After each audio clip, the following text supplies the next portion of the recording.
Well, my friends, the time is upon us. The drama train has finally reached its last stop. Give yourself a pat on the ass. You deserve it for sticking it out through this bumpy ride. Last night, around midnight, we received the season finale, the conclusion to the Nintendo/Panda Cup/Smash World Tour drama.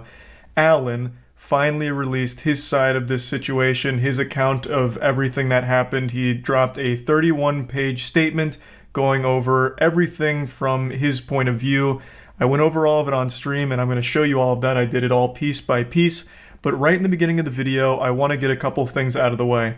First of all, I called this verbatim what his tweet would say. And I know this may seem juvenile and vain, but god damn it, I think there needs to be credit where credit is due. I pinned the tail on this donkey, and I nailed this prediction.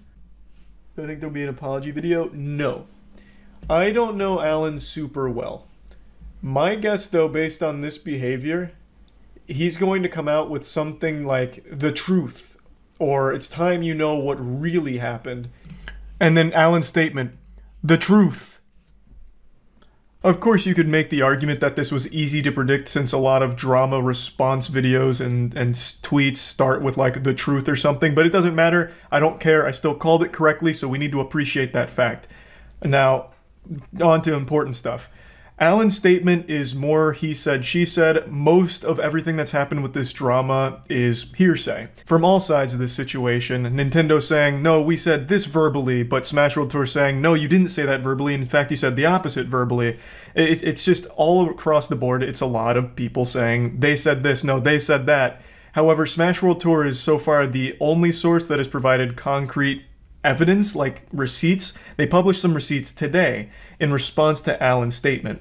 So, like I said, Alan's statement is mainly more he said, she said, but in the very beginning of his statement, he gets a little conspiratorial and makes an extremely bold claim that the Smash World Tour was a gambit that they may have never even had the intention of completing in the first place. They may never have even wanted to have the championship unfold.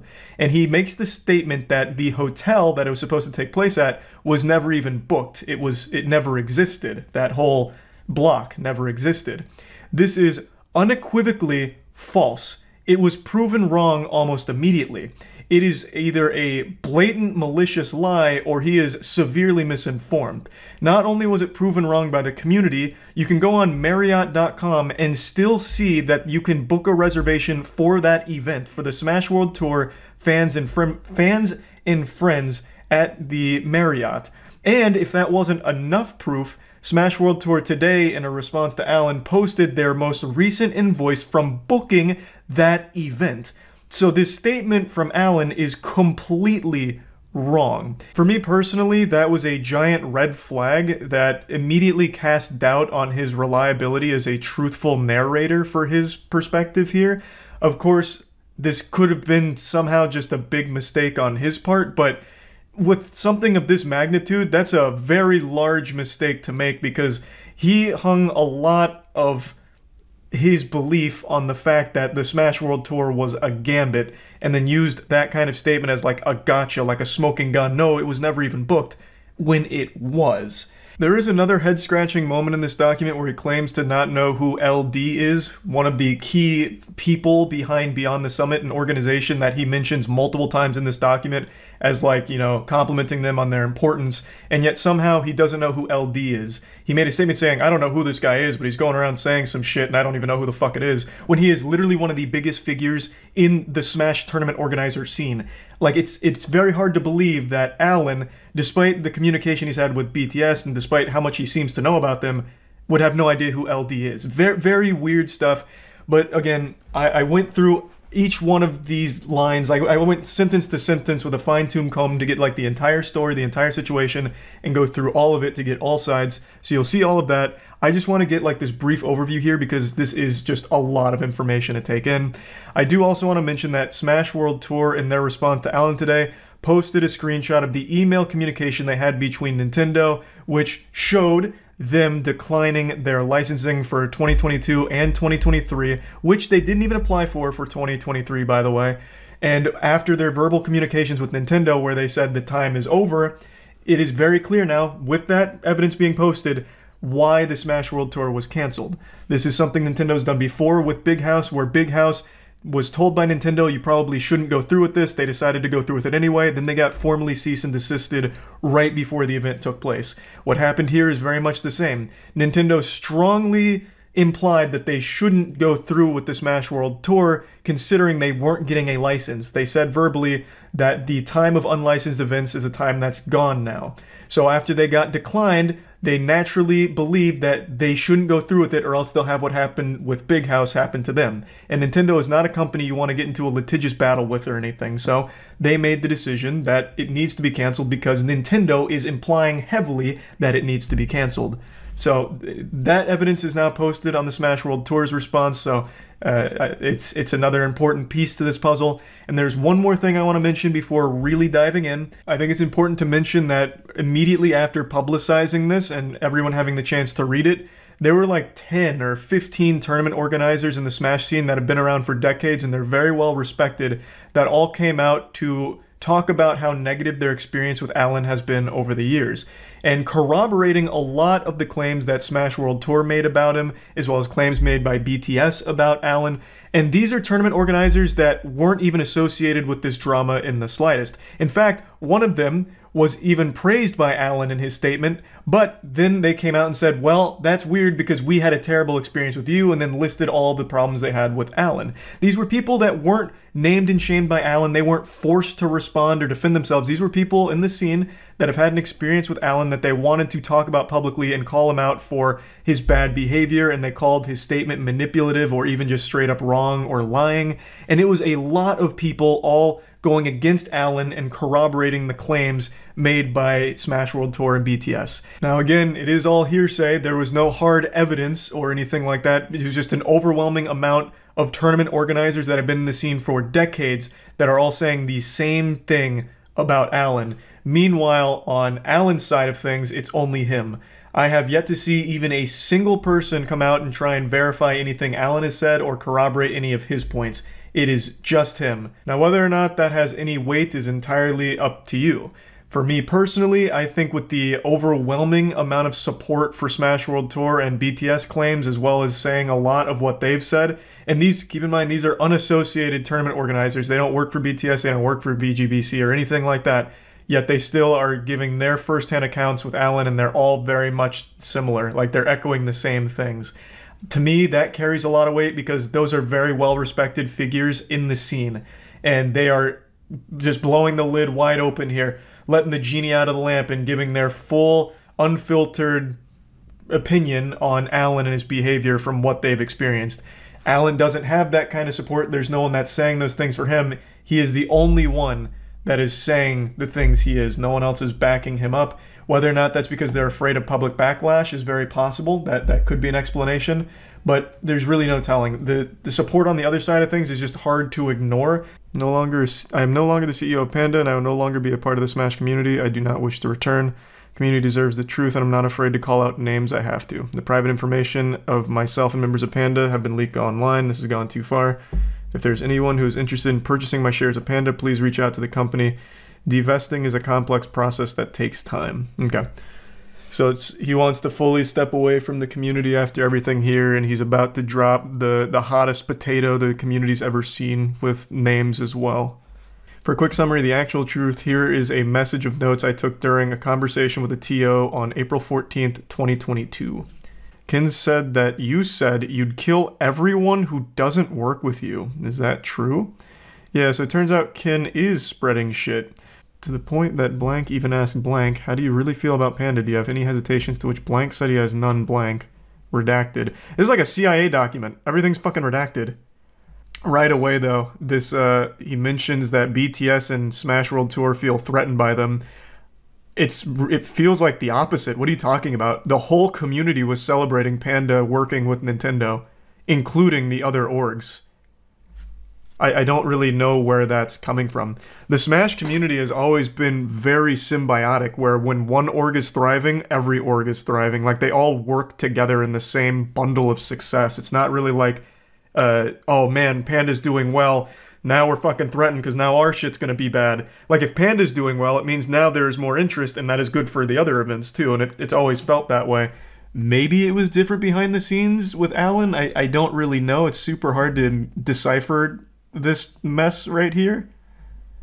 But the impression I've always got is every tournament organizer likes when other tournaments are successful because it's mutually beneficial to everyone. Yeah, all of this right here, I mean, that's a fine thing to mention. The harassment, all that shit is always terrible. That's an absolutely horrible thing that happens during situations like this, 100%. The Smash World Tour was the perfect gambit for VGBC. Information came to us from an anonymous source all the way back in 2020. VGBC was feeling pushed out of the community from losing so much ground to BTS they wanted something of their own and came up with the Smash World Tour Gambit. He's treating this like he's Lelouch from Code Geass. What do you mean a gambit and losing ground to BTS? It's not a competition. Again, everything I've ever seen from the Smash community orgs is everything's grassroots. Well, it was. So when one thing's succeeding, it helps everything else succeed around them. It's always beneficial. Like, I don't think people are vying for territory or anything like that. I don't know why he's calling it like a gambit. Smash World Tour doesn't get shut down. VGBC gets their own circuit without the years of negotiation with Nintendo, which they were trying their absolute best to do and were in communication with them for a long, long time, doing everything they could. It's not like they just wanted to go behind their back. Smash World Tour uses the threat of social media backlash against Nintendo to pressure Nintendo into giving them a license, which they didn't do until they had already been declined a license. Like, they didn't pressure Nintendo into giving them a license, they did this to explain why they were shutting down, why they had to shut down. It wasn't leverage to try and get Nintendo to give them a license. Like, it wasn't trying to mount pressure to get them to release the Krabby Patty secret formula to them. It was, we're shutting down and here's why. I want to come in here real quick and further clarify on this point, because I see a lot of people hung up on this as a possible explanation for how things got so shitty about VGBC trying to make a big hoopla publicly in order to force Nintendo to give them a license. And I just think that you're not really going through the situation properly. The information all came out after they were declined, not only for 2022, but 2023. So no matter how much public backlash Nintendo would have faced from VGBC's statement with the Smash World Tour being cancelled, it would have never resulted in them getting a license. Like, if they had done this months ago, like if for some reason VGBC and the Smash World Tour were like, hey, Nintendo's being real douchebags right now, they're flopping around their meat and, you know, trying to scare us because they still haven't given us our license, it's been radio silence, can we get a hashtag Nintendo answer SWT? Then I would totally agree that they were trying to strong-arm Nintendo into giving them a license through public outrage and backlash. But the fact that all of this happened after they were declined for this year and next year, it just doesn't really make sense because it could have never resulted in them getting a license because it's already been decided that they're rejected. Smash World Tour gets shut down by Nintendo and now VGBC is the martyr of the community due to Nintendo. Then the community will rally behind their other events to support them. Which they didn't need, the community already supported them. I don't know how he came up with such a weird view of the scene. Now, maybe things are different behind closed doors, I guess, but they had tons of support. Their YouTube channel was doing nothing but growing. Their events had huge viewership. Like, it's not like they needed this. In fact, this is very bad for them. They lost a lot of money on it and a lot of eyes. Recently been informed the main hotel in San Antonio listed in the Smash World Tour Discord did not have any pre-existing block or any expectation of large groups this weekend. There was no block canceled, it simply never existed. That was debunked by 2 people on Twitter already. Well, that was fucking quick. Let me see. Because I already can tell you right now, we at Moist Esports had paid for travel to that area. Like, that was a thing. Where can I find that being debunked? So it'd be quite shocking to realize that that was never happening in the first place. I don't know about the rest of the statement's legitimacy, but to claim the event was never going to happen because no hotel block is ridiculous.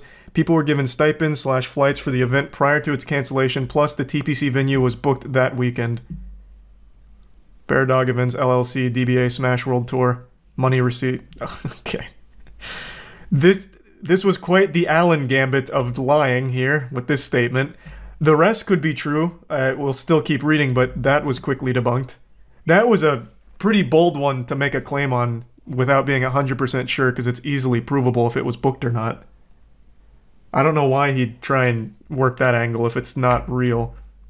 It was like 10 or 15 minutes later where I was made aware that you can still find the booking on Marriott. I already posted this information at the start of the video. I just wanted to give you everything as I went through it in real time on stream last night. But yeah, and Smash World Tour also posted screenshots of the invoice and everything. The hotel, all of it was booked. It was planning on going down. That claim from Alan is, without a shadow of a doubt, wrong. Whether or not it was wrong on purpose, like maliciously trying to mislead people or not, that's still up in the air, we don't know. Or he could have just been completely misinformed by somebody and then recklessly posted that statement in his official document. This right here is a fine thing to state, like, if they were confused by mixed messages, why didn't they email back? But they weren't confused by mixed messages.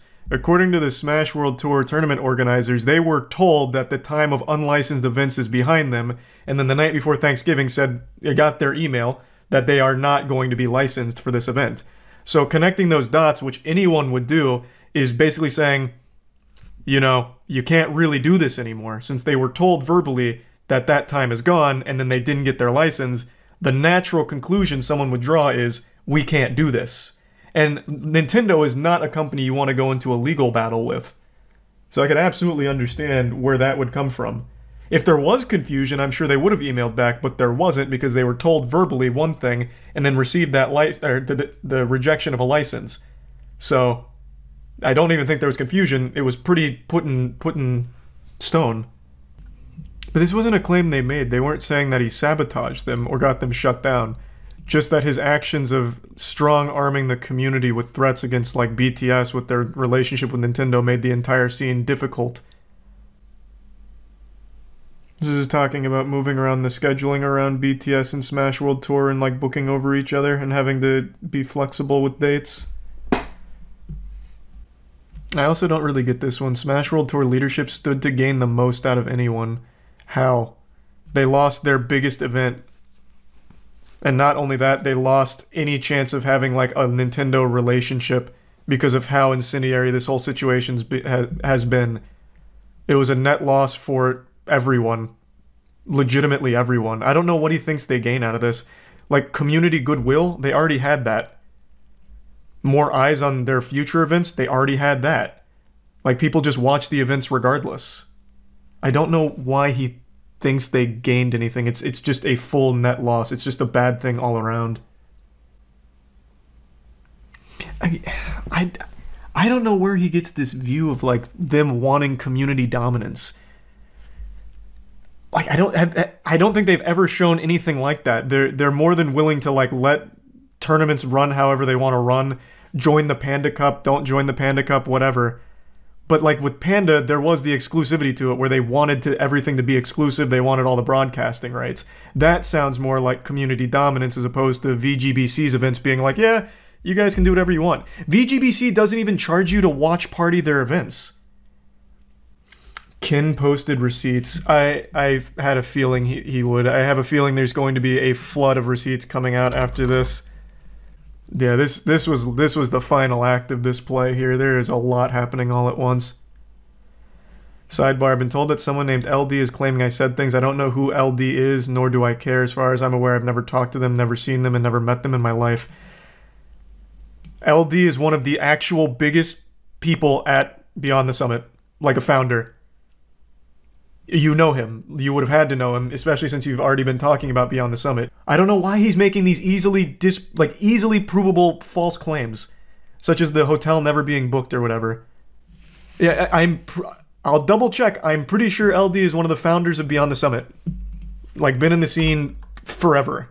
So if you just go to, like, very base level, like if you just want, like, base level, not even digging too deep, going to Beyond the Summit, founded March 2012, key people are David LD and David Gods. Like, they've been there the whole time. And you've been talking about Beyond the Summit and talking to Beyond the Summit, as you've mentioned in your statement. Thus, you know LD. I don't know who Liquipedia is. I've never met Liquipedia. That's such a weird claim to make. Here's the background on my two whole personal interactions this year with BTS, or more specifically with one of the most unsavory individuals I've ever had the displeasure of interacting with. Kin Chin, aka Hotbid. Kin is also the one that just dropped the fattest load of receipts on Twitter a moment ago. At least it looks like it at a glance. Voice crack, at a glance. He's got like 7 tweets that he queued up here after reading this. BTS is a pillar of the community and sets new standards for high-quality productions in Smash all the time. Yet you don't know one of the founders, like one of the key people. I thought this was going to be a screenshot of Kin looking terrible here, like of him looking really unreasonable and mean. It just looks like really to-the-point stuff like, no, that's great. Happy to talk to them. I figured he'd look for like a screenshot that makes Kin look terrible in their conversation. But he just showed a very normal conversation here. This is talking about the broadcasting rights. So it looks like the Beyond the Summit people weren't replying to Alan, not wanting to talk to him or work to him, so he's showing the screenshots to show that they weren't receptive to his communication and attempt to work together. Which is a fair thing to show. They didn't like Alan, Alan didn't like them. Looks like Alan kept trying to reach out to make some partnership happen that BTS wasn't interested in. He yelled, "Let it happen. Let the can of worms open." Kin was willing to jeopardize the entire Smash community with reckless abandon. And it would have happened had I not figured out how to stop the escalation without him. This is reading like an actual soap opera plot. Now on stream, I didn't read this line by line of his character takedown of Kin. He made an entire section all about how much he dislikes Kin, calling him extremely unprofessional, talking about times where Kin was yelling at him and saying all kinds of like wild, over-the-top shit. I didn't read any of that out loud, but he focused very much on personally going after Kin, calling him just a terrible person to work with and all kinds of horrible things, which is very shocking for the whole community to hear because Kin has an unreal reputation. Like, squeaky clean people love Kin, not only in Smash, but in Dota as well, as I understand it. So this was one of those things that was a big shocker to the community, so a lot of people focused on that. Outside of Alan's statement, there was a lot of TOs that came out and said, wow, this makes no sense because I've worked with Kin for years, and he's been nothing but amazing. I show this tweet on stream, but I'll just mention it briefly now. There was also a tweet that talked about a situation where an organization was trying to work with Kin, but the whole deal fell through and it got really sour between them with like a business thing. But they pointed out that Kin at no point raised his voice and was actually cordial through the entire thing and extremely polite, forgiving, and they ended up working together later on down the road because of how professional Kin was. His professionalism was legendary, so much so that even with all the business things falling apart between the two orgs, Kin was able to just stand out and still make things happen because of him just being such a good guy. So everyone came to bat for Kin, even though Alan had wrote like 6 paragraphs detailing a horrible, horrible character assassination of him. Alan is the only one that has anything negative to say about Kin, which is a little odd. Here's me talking to Alan about how running to Nintendo and banging on doors about the broadcast rights is potentially an existential threat to the entire scene. Oh, this is actually the continuation from one of the screenshots Alan posted, because this is still talking about broadcasting rights in the gray area. Where are we coming in here? I hope they don't. That'd be pretty catastrophic for every single event.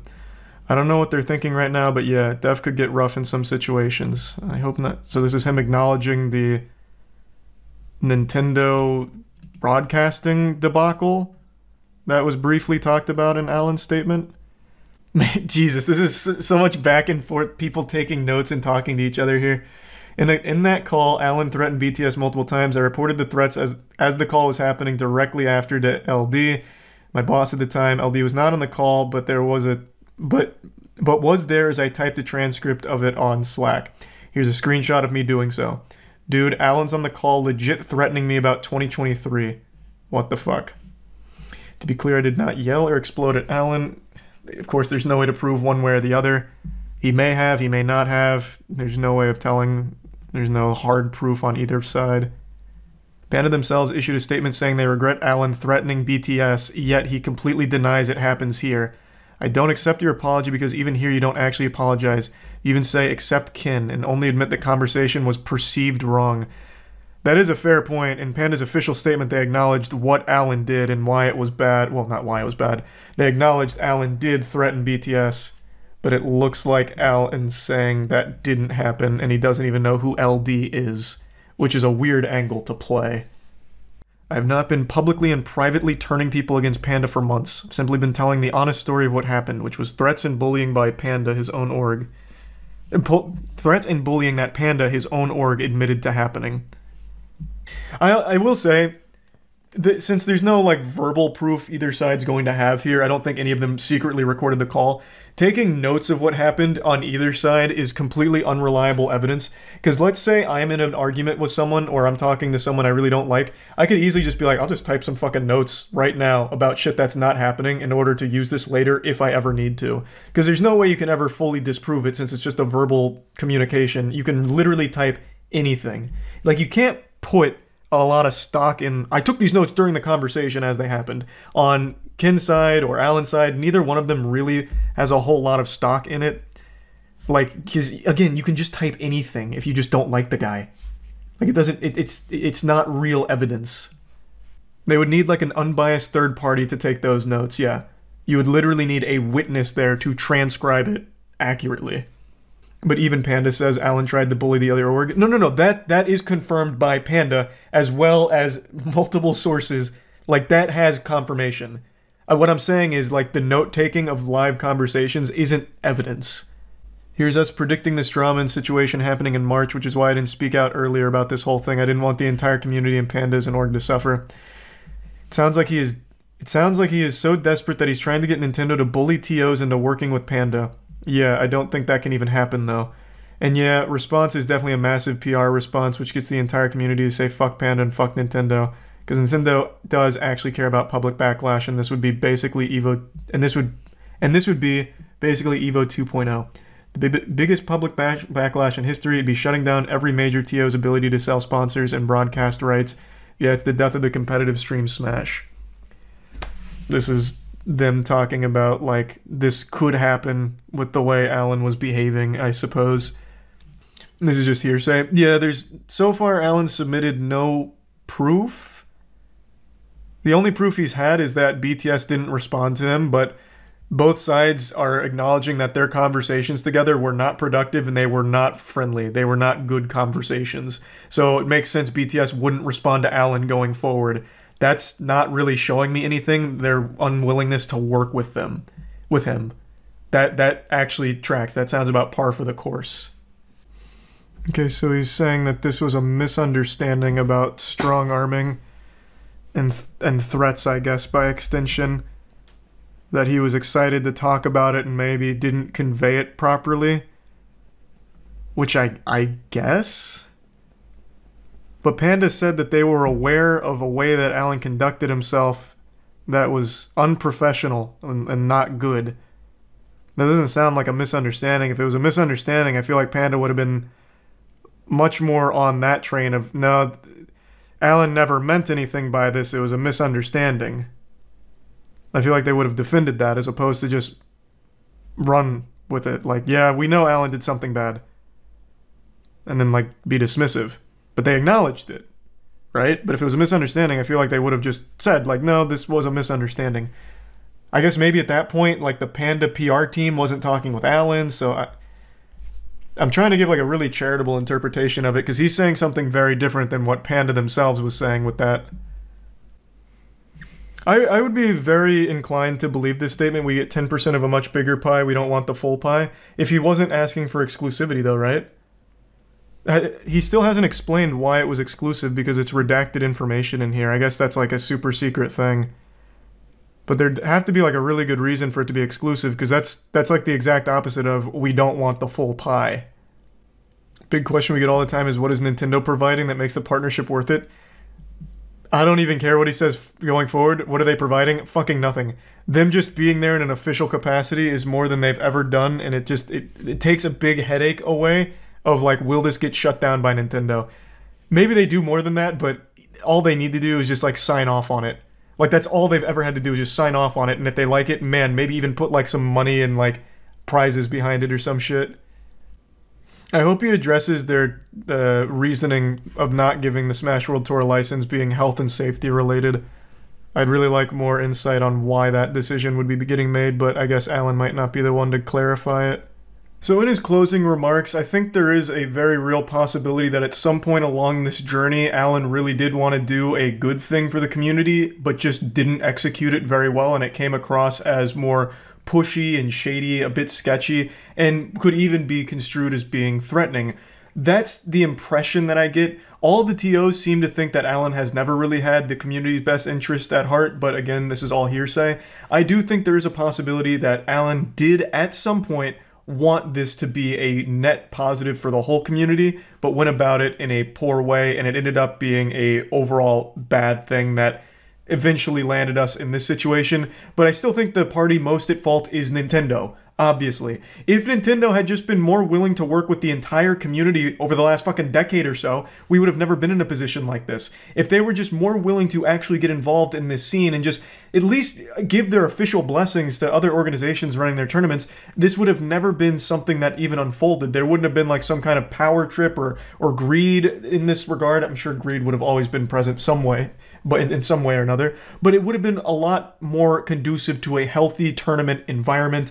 So I still think Nintendo is the biggest party at fault here, but of course, absolutely things with Alan must have gone very awry. Talking about how lit the finale would have been. Would have had arcade games, a carnival section, blackjack, hookers, gotcha machines, and crane games. God damn. And completely free. Woof. They gained the destruction of one of their competitors.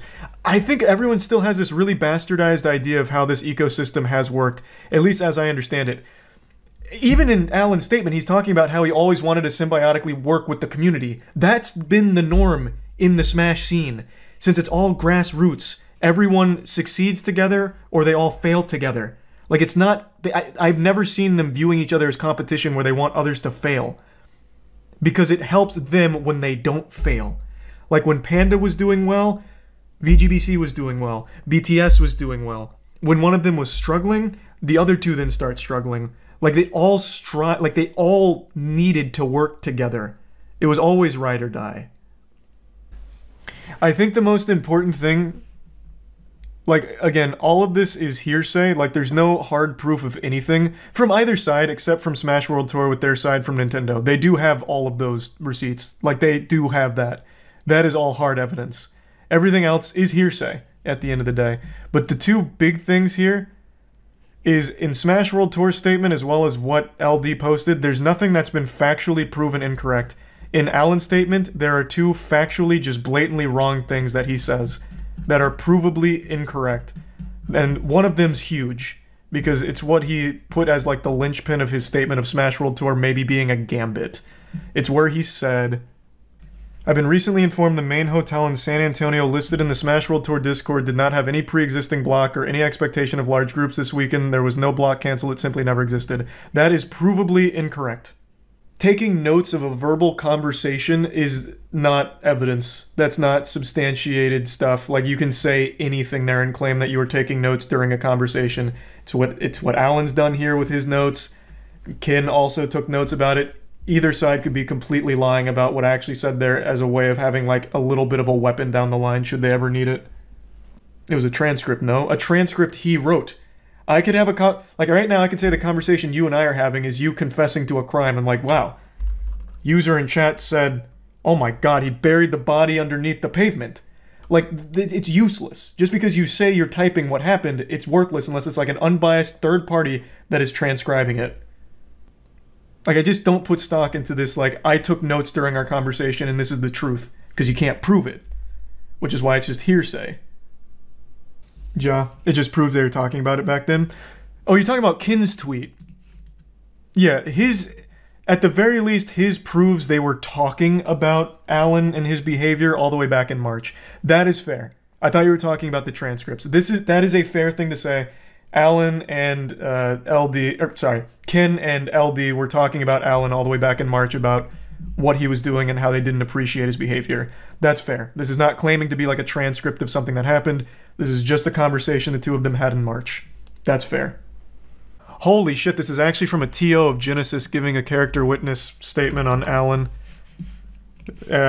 This is as I've just learned, Genesis is like an official licensed partner with Nintendo, or at least has been. Got some shit to say, not going into detail, but from the very first moment Alan opened his mouth to the last time we spoke, nothing but snake-like sounds could be heard, like that shit in Harry Potter. Parcel tongue, my man. It's called parcel tongue. That's aggressive.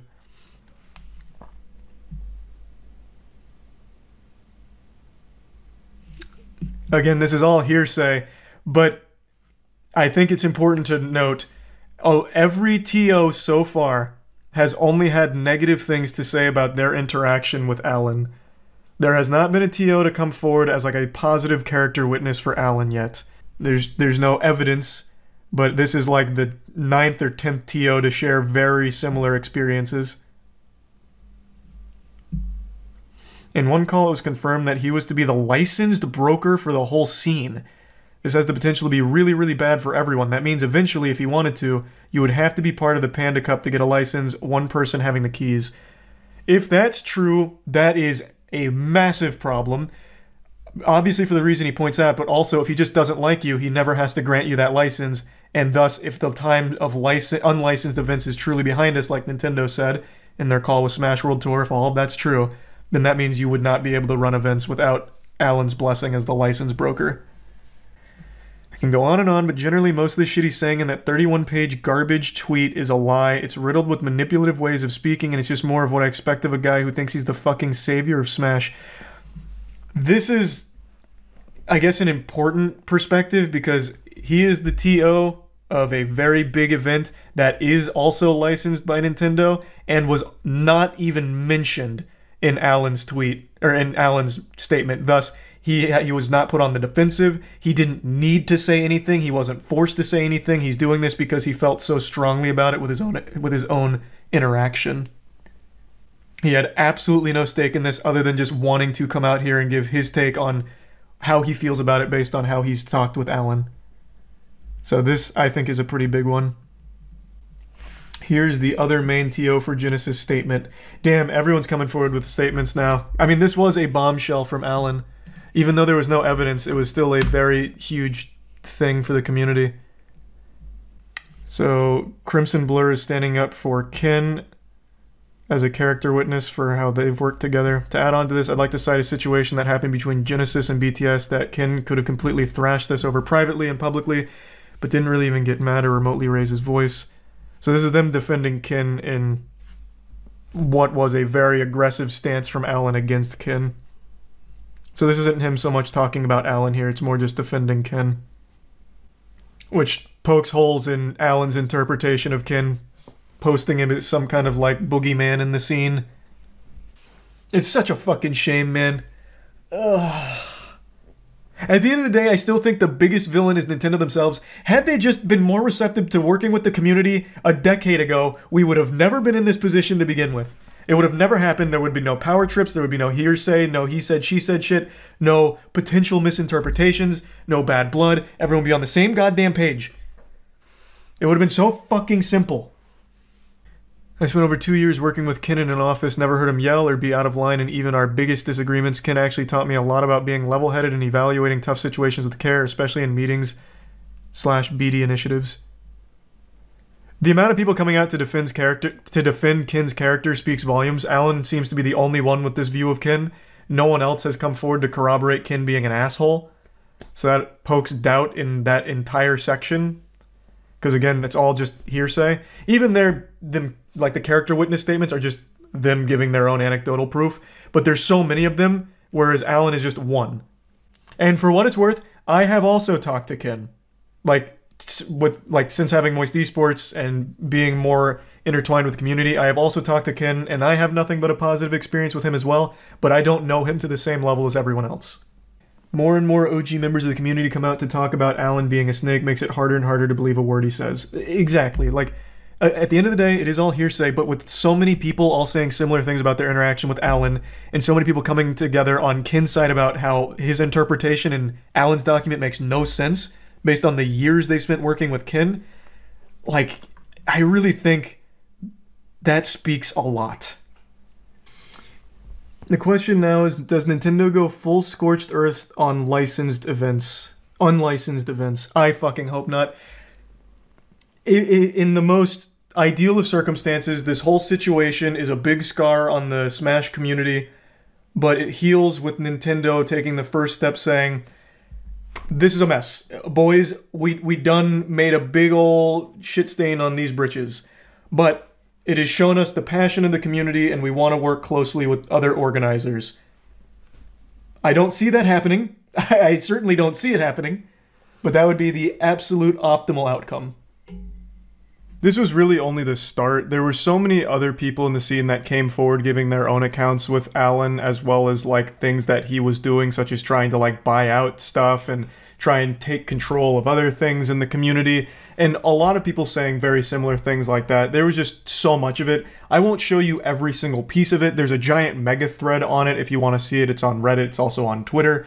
So yeah, it was just a lot. And I wanted to talk about this because this is absolutely the conclusion to this drama, I think. I can't imagine anything more from this. I really think this was the final performance here. And what a wild finale. I can only hope that going forward it's nothing but positivity for the community. Hopefully this didn't scare Nintendo away forever. Hopefully they are receptive to working with the community going forward and making special things happen and improving the professional Smash scene. But I think that's pretty unlikely. They've shown in the past they don't care. And with something like this happening and being like a big PR disaster for them, like they really might not come back, and that would be a fucking shame. But anyway, just wanted to talk about it. That's about it. So yeah.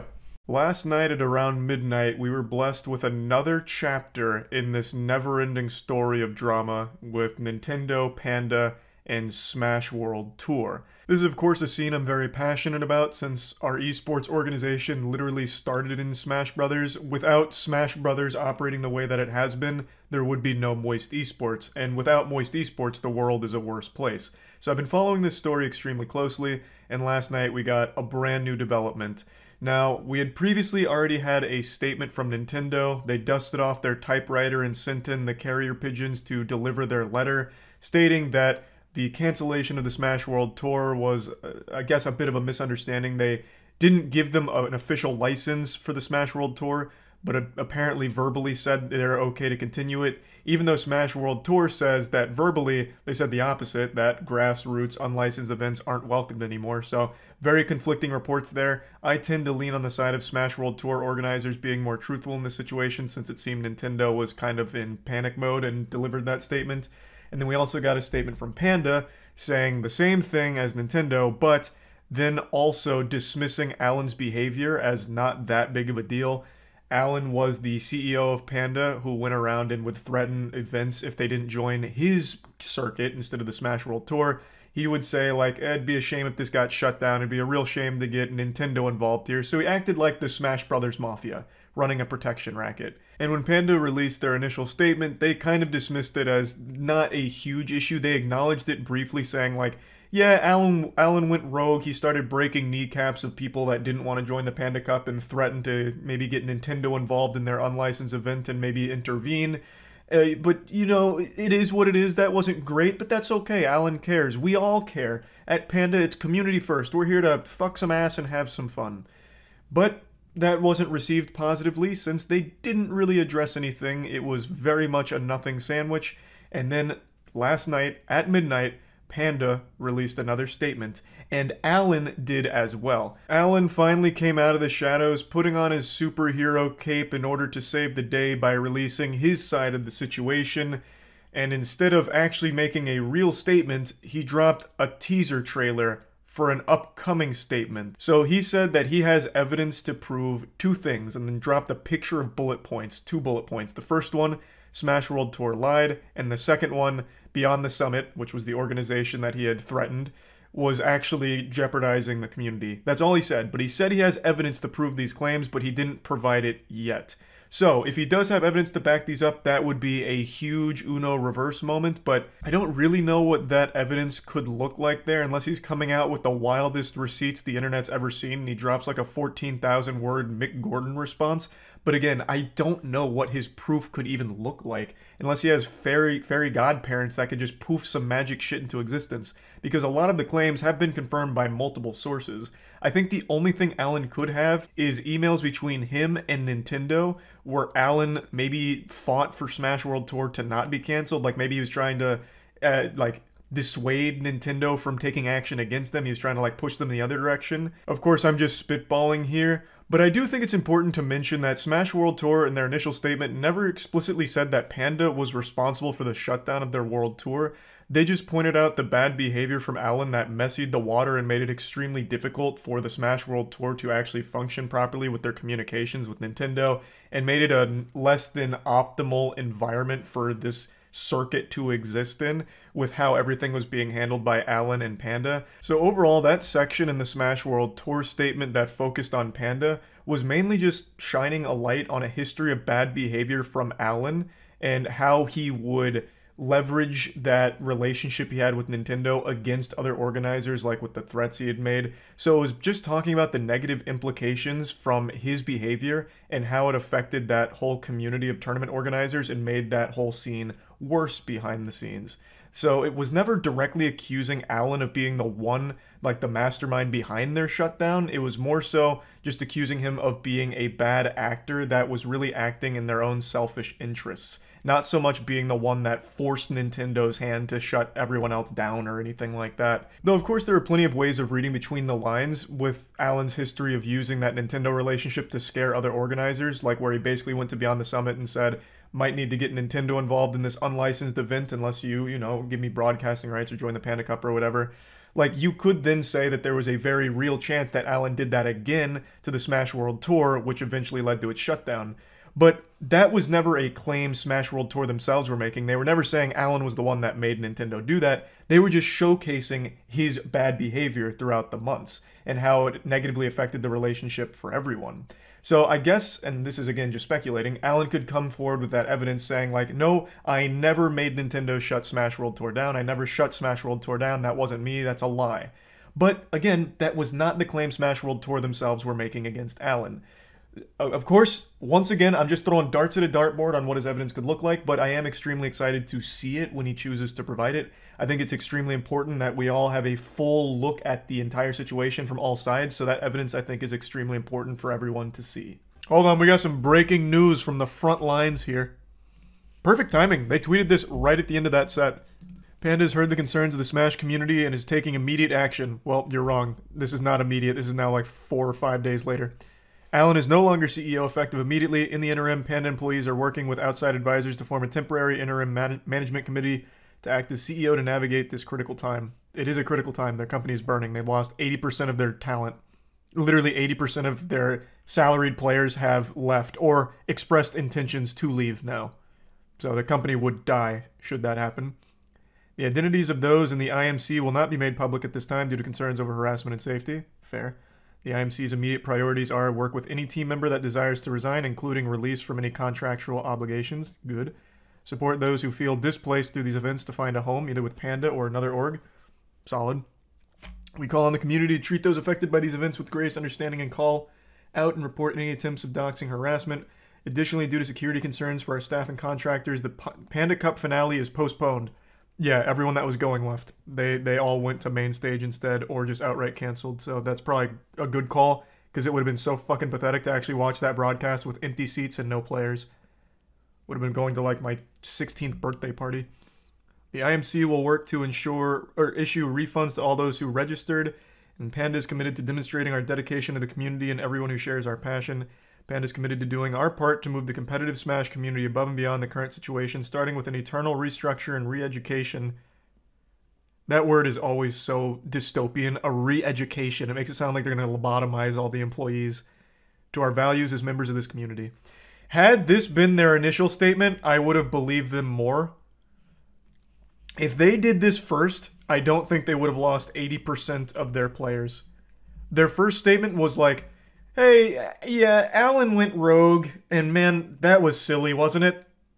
But that's okay. Hey, Panda Cup's gonna fucking eat ass. It's gonna go great.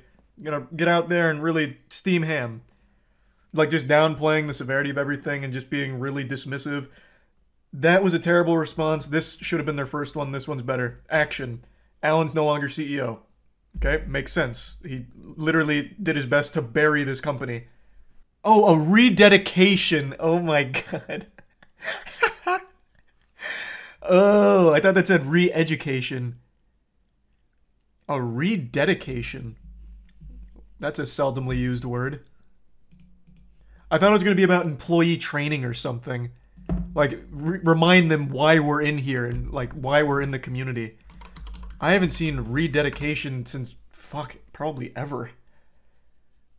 Yeah, ceremony in which a building or other structures is formally declared for the second, third, etc. time to have a particular purpose to honor a person or group.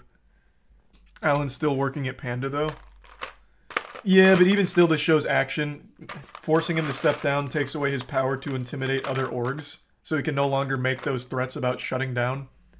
This just feels like a big panic response, and it's still not like the best action. Whoops. It's still not like the best action they're taking. Like, it is a step in the right direction, but I don't know how they could ever prove they care about the community going forward after what happened. Like, I don't know how they could ever earn that trust back. So I still don't really see a future for Panda events. Now, maybe they'll be able to earn enough trust back to prevent the other 20% of their players from leaving. That I can't really say. That's a personal decision, and I wouldn't hold it against them if they choose to stay with Panda. Because again, in the fighting game community, money is hard to come by. Prize pools for fighting games are actual nothing burgers. You get like cigarettes, you get like a pack of cigarettes like chat said. So you're not making money in the fighting game community unless you're sponsored. You're just losing money. So anyone that chooses to stay with them, I totally understand. I think the damage has already been done. I don't really think there's a way of healing it. You can't put the toothpaste back in the tube, right? You know, as they say. The genie's not going back in the bottle. Had that just been their first response, I think they probably could have saved their company. Who knows? Maybe they still can. Don't think there's a way to save it after the double down. That's what I said. Their first response, I think, was what actually buried them. Had they come out with this more hardlined approach, I do think they would have had a much better chance. Like I said, I still think it's probably too little too late. I don't know how you really earn back the community's trust after this shit. I really don't know how. I haven't read this yet, so this is going to be breaking for all of us. What is missing from the statement is any mention of Alan divesting his interest in the company. My understanding is Alan owns Panda and basically controls the company. At first blush, this just sounds like damage control and a desperate attempt at grabbing a life draft. Yeah, I guess that's a good point. I still think by not being the CEO, he loses most of his power with those like threats he was making, but I mean, LD knows far more than I do about this. Now, for those that don't know, LD is with Beyond the Summit. He was one of the people that was directly threatened by Alan. Alan, you know, threatened after not receiving broadcasting rights or BTS joining the Panda Cup, threatened to, like, he slyly said Nintendo might have to shut this unlicensed event down. Be a real shame if this just came collapsing down. Like the, you know, really getting super villainy with it. So, LD would know far more than I would here. Smash World Tour lied, and Beyond the Summit leadership put the community in jeopardy. That is perhaps one of the douchiest things I have seen. My statement with evidence is coming. Why wouldn't you wait till you had evidence instead of this Twitter, this like Tumblr attitude post? So he doesn't even deny threatening them, by the way.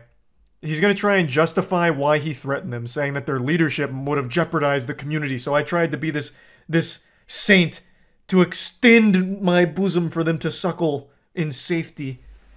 I was doing this for the community. If we let BTS leadership run rampant, the community would have died. At least that's the impression I get. Watch where you're scrolling. Mario is showing his ass in the reply section. Oh, is it Mario Goatsy? I am very excited to see what evidence he has for Smash World Tour lying. Considering they have the statements in writing from Nintendo, and multiple orgs have confirmed Alan having repeated behavior about making those threats. I'm very curious to see. Maybe he has some wild receipts. Maybe. But he should have waited to post those instead of this. Anything but this. Who had a worse response to Backlash, Alan or Helena Taylor? I just can't really consider this Alan's response. Helena Taylor tried to, like, weasel her way out of that situation. Alan's just, he did 2 bullet points saying, it's a lie, and the other people are bad leaders. Smash World Tour, unjustly shut down, an absolute sin, an affront to God. It was a very awful thing that happened recently. The Smash World Tour, the biggest circuit the professional Smash Brothers scene has ever seen, biggest prize pool, and it was supposed to happen in a couple weeks, but the night before Thanksgiving, the tournament organizers got an email from Nintendo that basically implied it needs to be shut down. Now they came out with their statement, and it also implicated an organization named Panda as being an accomplice to Nintendo, in fact, perhaps even the main big bad raid boss behind the scenes that had a history over the last year of them working with Nintendo of trying to strong-arm other tournaments into joining the Panda Cup circuit, which was a competing circuit. And the CEO of Panda, his name is Alan, he made these threats to other organizations when they wouldn't join him, saying, it'd be a real shame if this got shut down, if Nintendo had to get involved with your unlicensed event. You sure you don't want to join Panda? You positive? It's safe over here. Suckle on our bosom. We'll keep you safe. And he'd just make these threats. So, when Smash World Tour got the bad news, they blew the lid on Panda, specifically Alan's behavior. Not really Panda as a whole, it was focused on Alan. It's been 2 days since that bombshell, and now we finally have a statement from Nintendo and a statement from Panda. And they're both so fucking weak.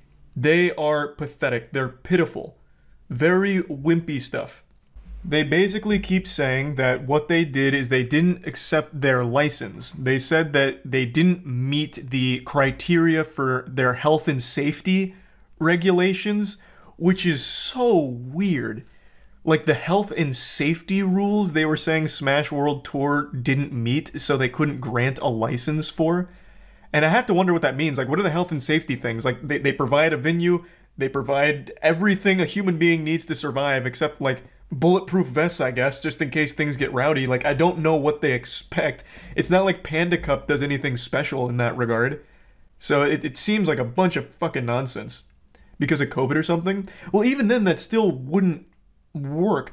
Oh, this is part of Panda Cup. It's even branded on Panda Cup's YouTube page. Yeah, you're right. Regardless, it doesn't seem like this would be the cause for the health and safety concerns about the masks. Yeah, it looks like masks aren't required. Like, Breezy wasn't wearing a mask here. So, I don't think it's like a mask thing. I don't think it's COVID protocol. It just seems like they looked for any excuse imaginable to slap Smash World Tour down or not give them the license. But yeah, they basically... So they tried to, like, wipe their hands of it and say, no, we're pretty innocent here. We didn't grant them a license, but we said they could still run their tournament. Which is a little misleading, because since Smash World Tour was directly communicating with Nintendo, the statement was the days of unlicensed events is over, that time is over or something, that time is gone, I can't remember the exact quote. And also, this is the biggest load of dog shit I've seen all day. Nintendo cares about Super Smash Bros. Fans and its community very much. We hope to continue to hear their passionate feedback. That was so baloney that my voice cracked even reading it. My vocal folds couldn't even get through that sentence without some kind of hiccup in there.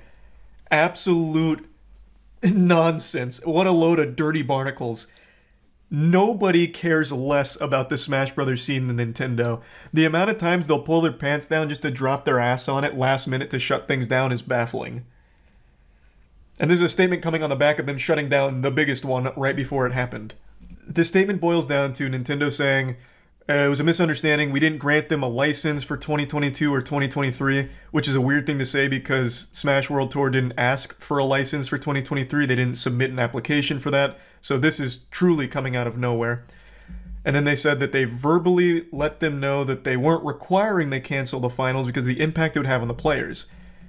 Which is not exactly faithful to the events, because they made the statement verbally that the days of unlicensed events or whatever, that time is gone. So by declining their license for 2022, the implication is, okay, so we can't do this. You're going to shut our shit down.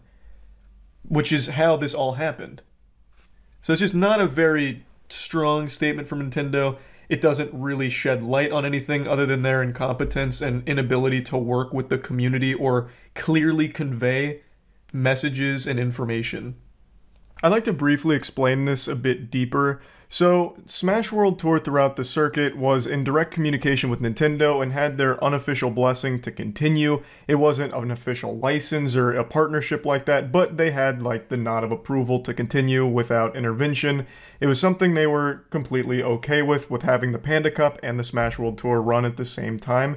And it was all well and good until shit got stinky. The Nintendo representative they were communicating with verbally told them that the days of unlicensed events and tournaments were days that were now behind them, and then they received in writing a notice that they were not receiving a license for the Smash World Tour. Thus, connecting these two dots leads them and anyone with a brain to believe that they are being shut down, which is something Nintendo has done before with Big House, and in a pretty similar way as I understand it. So that's how Smash World Tour got axed by Nintendo. And the statement from Nintendo about what they verbally said to the tournament organizers isn't actually accurate to what was conveyed to them. They received entirely different information from the representative, and in the Smash World Tour official statement about the situation, they debunk that claim. What they say contradicts Nintendo's statement. And of course, it's a huge deal because the Smash World Tour is the biggest tournament the Smash scene has ever had, and it's gonna cost the tournament organizers thousands upon thousands of dollars out of their own pockets, as well as the players that were attending. So it's just a big fucking disaster. This Panda one, it would have been better if they actually just printed a blank document with the Panda logo at the bottom. I stole that little comment there from someone down here. I don't want to scroll too far because I saw Council of Cox earlier on Twitter and now I'm a little afraid. Someone edited this and it was just a blank page with this logo, and that was a better response. This is so trash. It is so trash. They suck their own dick. They talk about like, oh, you know, we provide the, resources, expertise to help with a lot of majors. We're really community focused. We want to build the best community ever and the best events. And there's no greed on our side. We just want Smash to fuck ass. Like, that's what we want. And then they very briefly, very flippantly acknowledge that their CEO went full-blown, like, Winter Soldier over here. In the Smash World Tour statement, there are a number of accusations leveled against Dr. Allen, the CEO of Panda. In reality, Dr. Allen, as Nintendo of America has corroborated, has been one of the more vocal supporters of the broader community in the Smash World Tour organizers in internal conversations. However, the Panda Cup team does acknowledge and regret an interaction between Dr. Allen and Beyond the Summit. That's referring to the now very public threat that Allen made against Beyond the Summit, saying if they don't give him broadcasting rights or join Panda, he might have to get Nintendo involved and shut them down. I'm paraphrasing a bit, but that was the overall message he delivered. It was posted by one of the tournament organizers from Beyond the Summit, and they're acknowledging it briefly, in which he spoke in a manner which did not reflect either guidance from Nintendo or our own standards. Panda took efforts to rectify the situation immediately, and in the second half of the year, a dedicated team made up of multiple staff members was assembled to manage Panda Cup activities and serve as a primary point of contact for event runners, removing the possibility of future miscommunications from occurring. The fact that they label that a miscommunication and not a blatant attempt at strong-arming the grassroots organization is fucked. And that's the only acknowledgement they have of this whole soap opera. This was not the only time Dr. Allen had done this. Other orgs came forward as well. Other TOs came forward. Golden Guardians also talked a little bit about Dr. Allen in another tweet, and they just kind of brush it off with no sympathy or any care whatsoever. And then they finish it with Panda Cup team has invested thousands of hours towards making sure this year's cup has been as strong an offering as we can provide, and we look forward to continuing to build alongside the communities we serve a promising future for Smash. And there's no future for Panda. So most people are abandoning ship from Panda right now. IBDW, who's one of the top 3 players in the world for Melee, is now a free agent. It seems like most Panda players are abandoning. Like, this shit is sinking. Like, this is a disaster. I don't know how this group goes forward anymore. It seems like Panda's kind of dead now from the actions of their CEO.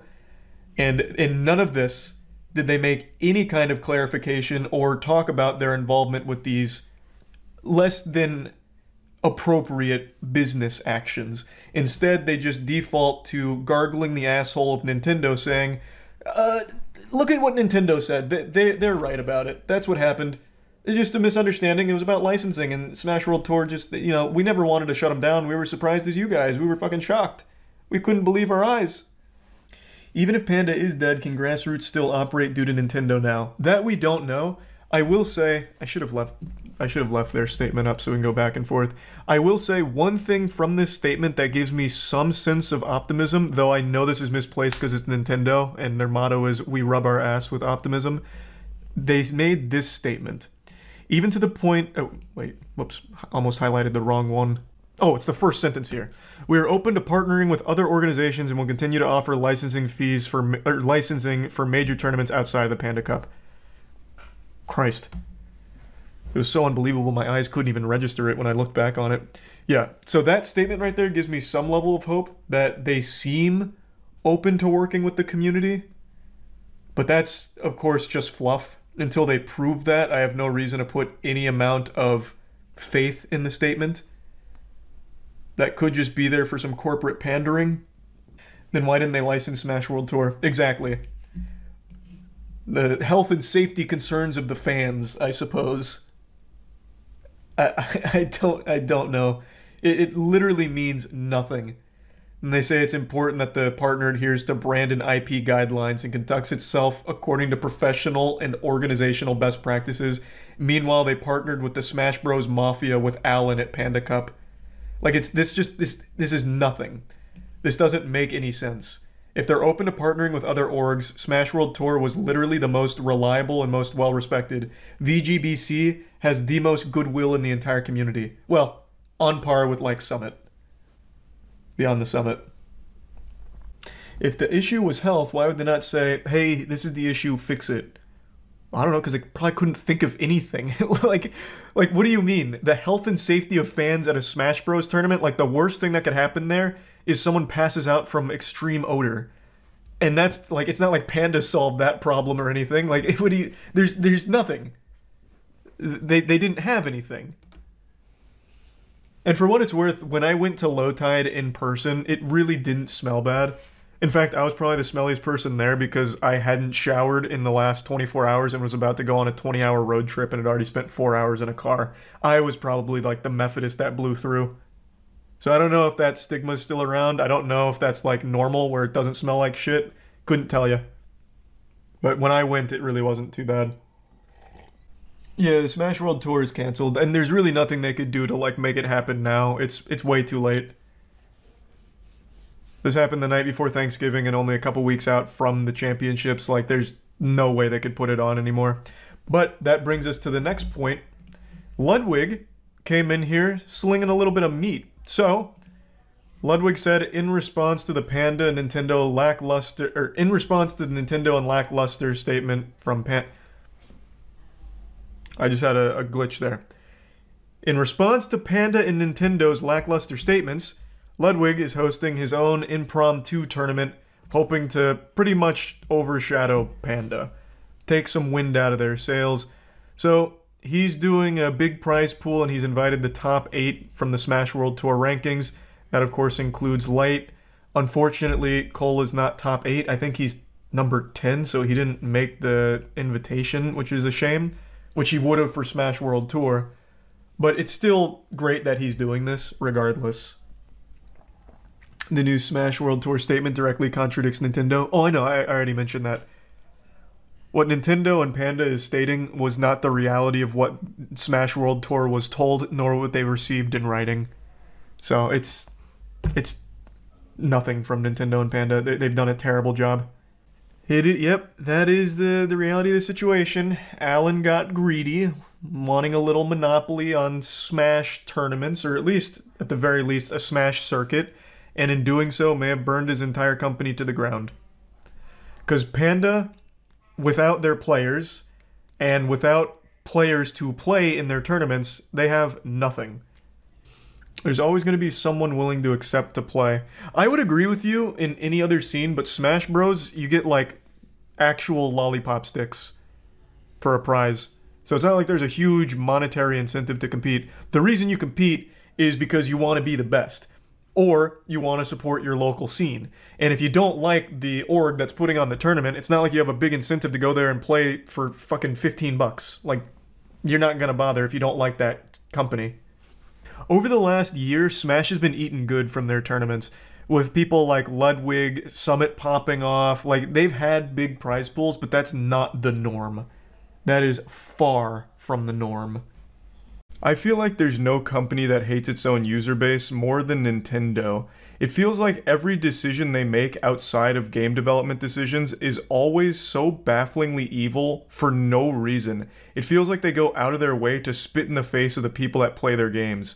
You know how, like, the Heart Attack Grill, you get spanked by your waitress if you don't finish all your food? That's Nintendo. They spank you for just wanting to enjoy the games they produce. There's just a laundry list of awful things Nintendo does for seemingly no good reason. Like, for 20 years now, they've been locked in a war against the Smash Brothers community, just going full scorched earth and randomly shutting down grassroots tournaments left and right for 20 years, even though it's just a gathering of people playing their game at a high level. Like, that's not hurting anyone. Nintendo's made another wildly awful decision that goes against the community that enjoys their games, and I want to get very deep into it because it's one that I'm extremely passionate about. It's, again, them shitting on the Smash Brothers scene, but this time, they're not alone. Nintendo had an accomplice, and in fact, the Nintendo sidekick may have actually been the greater villain in this story. As most of you know, Moist Esports started in Super Smash Bros. Ultimate with Cola, so it's obviously a community I'm super passionate about. And it's been a community that's been severely neglected and shit on by Nintendo for 20 years now. They've shown no support, and they've actively gone out of the way to shut down tournaments. They don't actually contribute anything to the professional scene in any capacity whatsoever. They're very hands-off, and they really don't seem to like professional Smash Brothers, and never have. But not too long ago, Panda, which is an FGC organization, they're not just in Smash, but they're mainly known for Smash, they announced that they're partnering with Nintendo for the first time ever. Nintendo is directly partnering with a organization to put on high-level Smash tournaments. Everyone was excited, everyone was celebrating, like, holy shit, Nintendo's finally getting involved. It looks like they're finally going to support the professional Smash scene. This is amazing. I was one of those people. I thought that was super hype. I thought that was great for the scene. Fast forward to today. There is something called the Smash World Tour, which is a labor of love put on by the community, mainly VGBC, Video Game Boot Camp, and it's reaching its conclusion. The Smash World Tour is by far the biggest Smash tournament that has ever happened, like circuit-wise. So the Smash World Tour is what people have been competing for an entire year. It's about to wrap up, and right before Thanksgiving, the day before Thanksgiving, VGBC gets a notice from Nintendo that they have to shut it all down. They get a cease and desist. A classic Nintendo maneuver. They basically invented cease and desist. They would cease and desist a fucking 4-year-old's birthday party if you had a Mario plushie there. They are ruthless. So at the very end, our players, for example, already had flights ready for Smash World Tour here. Like, everyone was fully in. Like, everyone thought it was still happening. Everyone on the organizer side also thought so as well, until the day before Thanksgiving, they said, nope, no siree.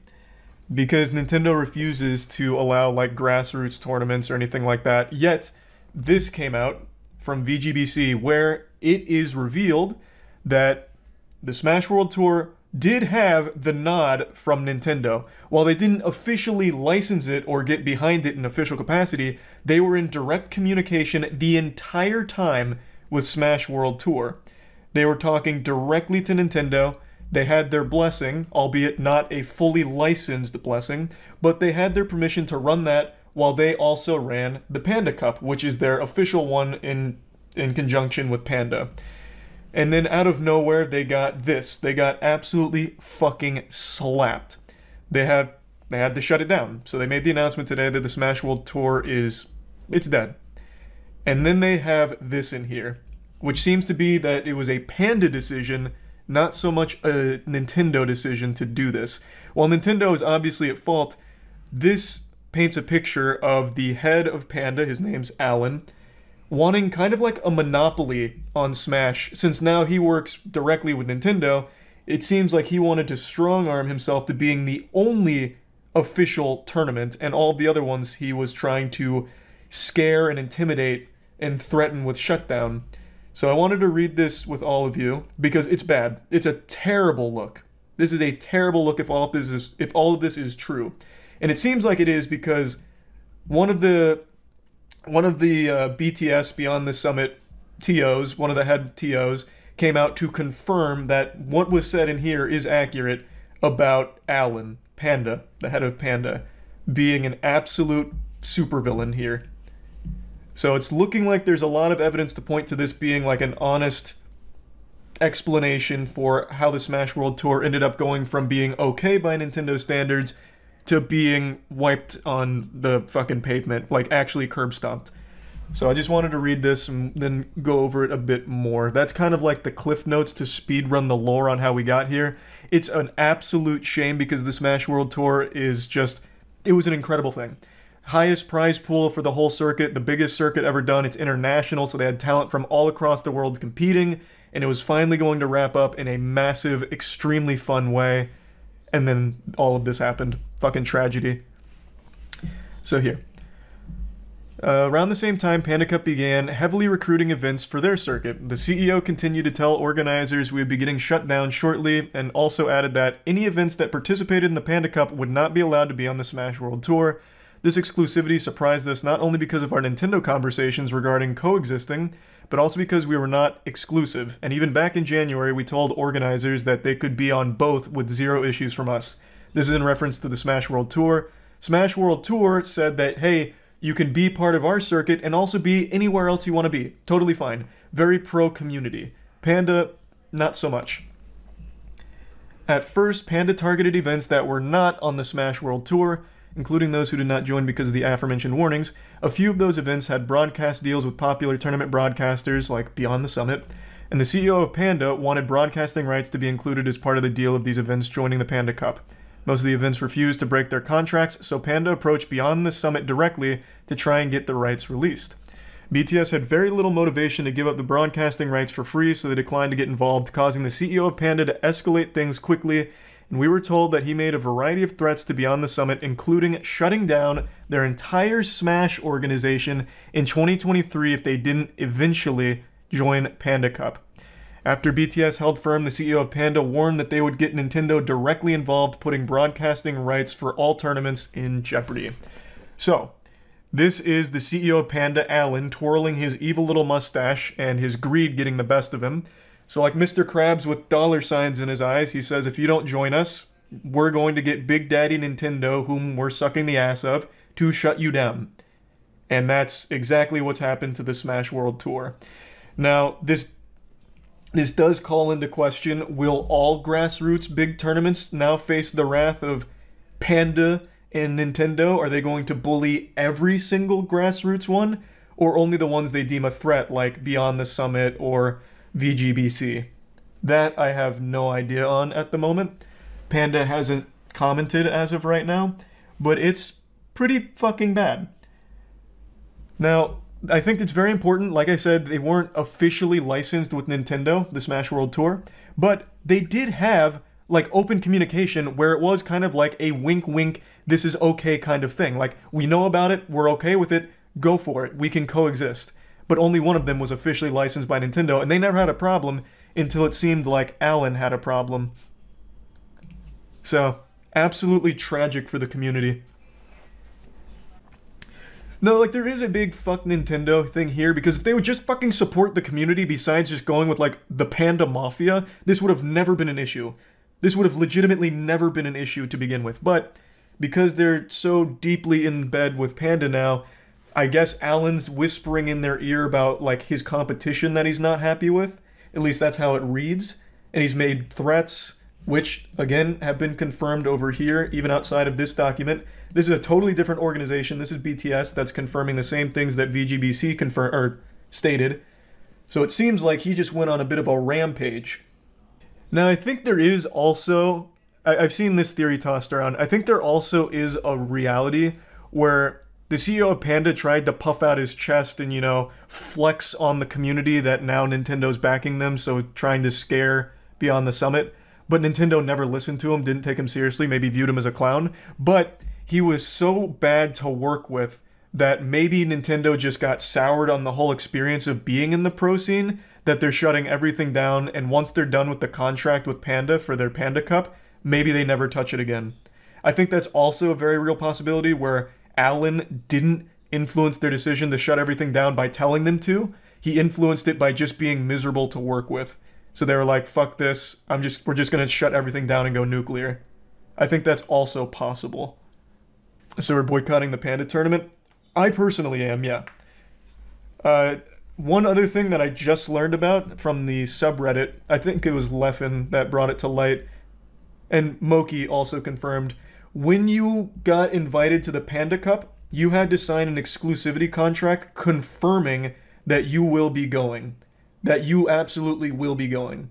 So they made you sign a contract commitment. Hate to say it, but players should find a new game in esports org to stop supporting the Nintendo. Yeah, I've seen that take as well. It's not even a bad take. Like, it is so hard to defend Smash at the pro scene, at like pro level, when Nintendo can just freely do this and openly does it pretty often. And now you have like an inside man here at Panda, Alan, who is actively going against the community as well. Like, it's just a fucking mess. Does this mean light is dropped? What? No, we're not dropping any of our players or anything. What? No. What this means is our players that were going to the Smash World Tour Championship are no longer, because it doesn't fucking exist now. Nintendo and Panda shut it down. Now, like I said, Panda still hasn't made a statement. Alan hasn't said anything. Maybe they have a different view of these events, but it's been confirmed by two very reputable sources. And I did have a call with VGBC, like everyone on board, as well as SmashCon, that also echoed these same things about Panda in particular and how this all happened with the Smash World Tour.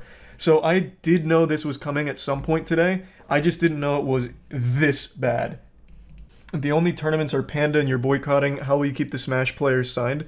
Well, it's not just me, man. No one wants, like, assuming all this is true, which again, there's a lot of evidence to point to it being accurate, no one's going to want to compete for Panda. And like I said, since we still don't know if this means they're going to shut down all grassroots competition, it seems unlikely they would. There'll still be other tournaments, but there's not another tournament with the same level of competition that the Smash World Tour offered. So it's still a huge blow regardless. And since everyone already had their flights and everything booked, it's a massive fucking financial burden as well for players.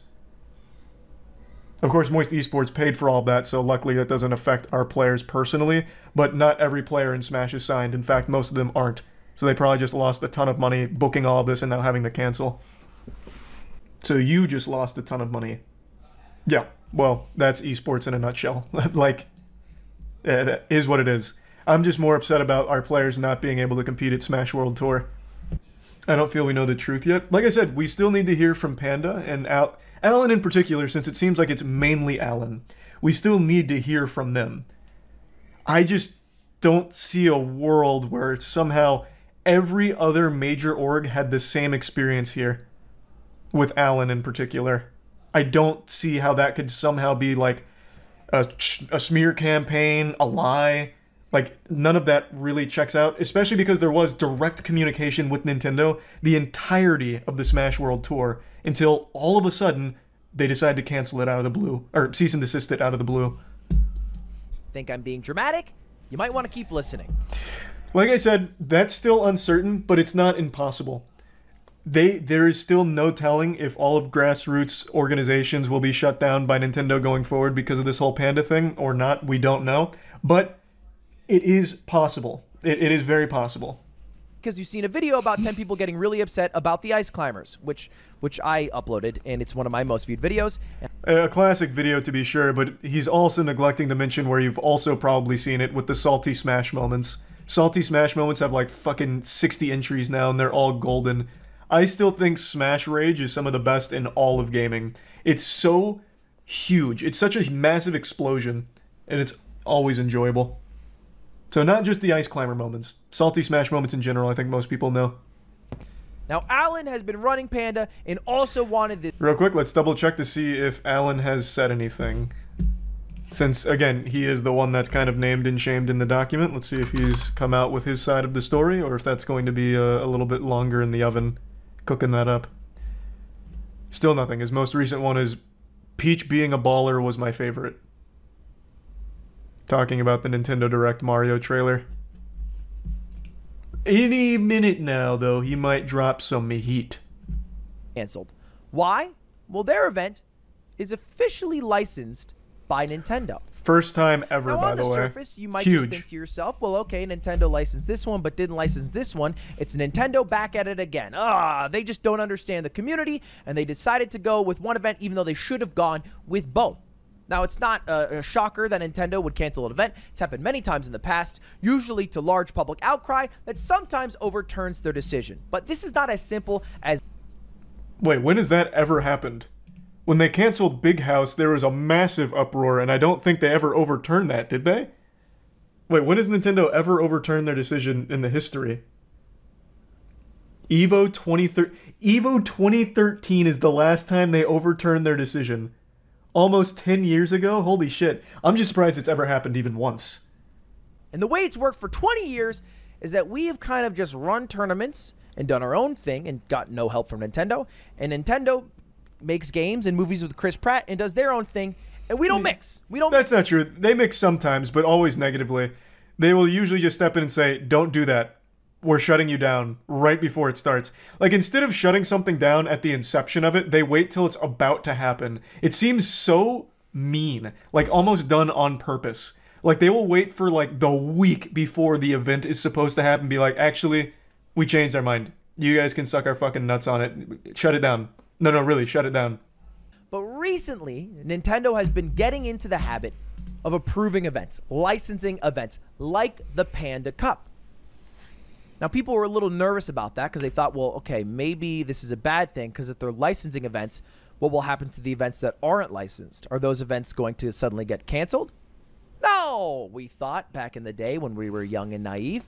True. I am guilty of that as well. I really thought so. Yes. Any event that's not licensed by Nintendo might just get outright canceled. Well, apparently, what was happening is Alan, the CEO and co-founder of Panda, was going around to different tournaments that were meant to be a part of the circuit, different regional organizers, and saying, hey, just so you guys know, you guys are organizing an event, and it's supposed to be part of the Smash World Tour. I would not personally do that, because that event is going to get shut down. And they're not going to come back in 2020. God, such a rat. Such a fucking rat. Which is kind of a weird thing to do. And those Nintendo directs or execs reminded them that Nintendo is not shutting down anything unless it infringes on IP with game mods. And that for those that are unaware, that was the main reason they shut down Big House, because it's Slippy. Slippy is a mod on an emulator, and they were very upset about that. It's to play Melee on an emulator, so that way it's like actual great netcode with rollback. Nintendo wasn't having it, so they shut it down and blamed game mods. But in this case, it's just playing the actual fucking game. It's just like actually playing the base fucking game, normally all above board, by the numbers, by the books. So they couldn't fall back on that, and they're just straight shutting it down because it looks like Alan doesn't want competition and wants a monopoly on tournament hosting. Panda players are all coming out as blindsided. Well, obviously the players had no fucking say-so. They didn't know Alan was going rogue behind the scenes like some kind of espionage agent trying to sabotage the community from the inside. Like, how the fuck would any of the players know that? Clearly all the players are on the community's side. They didn't have any hand in Alan making these outrageously stupid decisions here. The CEO of Panda escalated things and made a variety of threats to be on the summit, including threatening to shut down their entire Smash operation in 2023 if they did not join the Panda Cup. Beyond the Summit held firm. They said, fuck that shit. The CEO of Panda warned them. Great move from Beyond the Summit. Involved. My dad works at Nintendo, says Alan. He will seriously mess your shit up if you don't work with us. You have to be my friend. And the person at Nintendo directly told them those times are over. Yep. A There bold is no statement. longer a way to run Smash events unless they are licensed by Nintendo directly. It's not 100% confirmed. Like I said, that's not like put in the books. It's not etched in the tablets of time yet.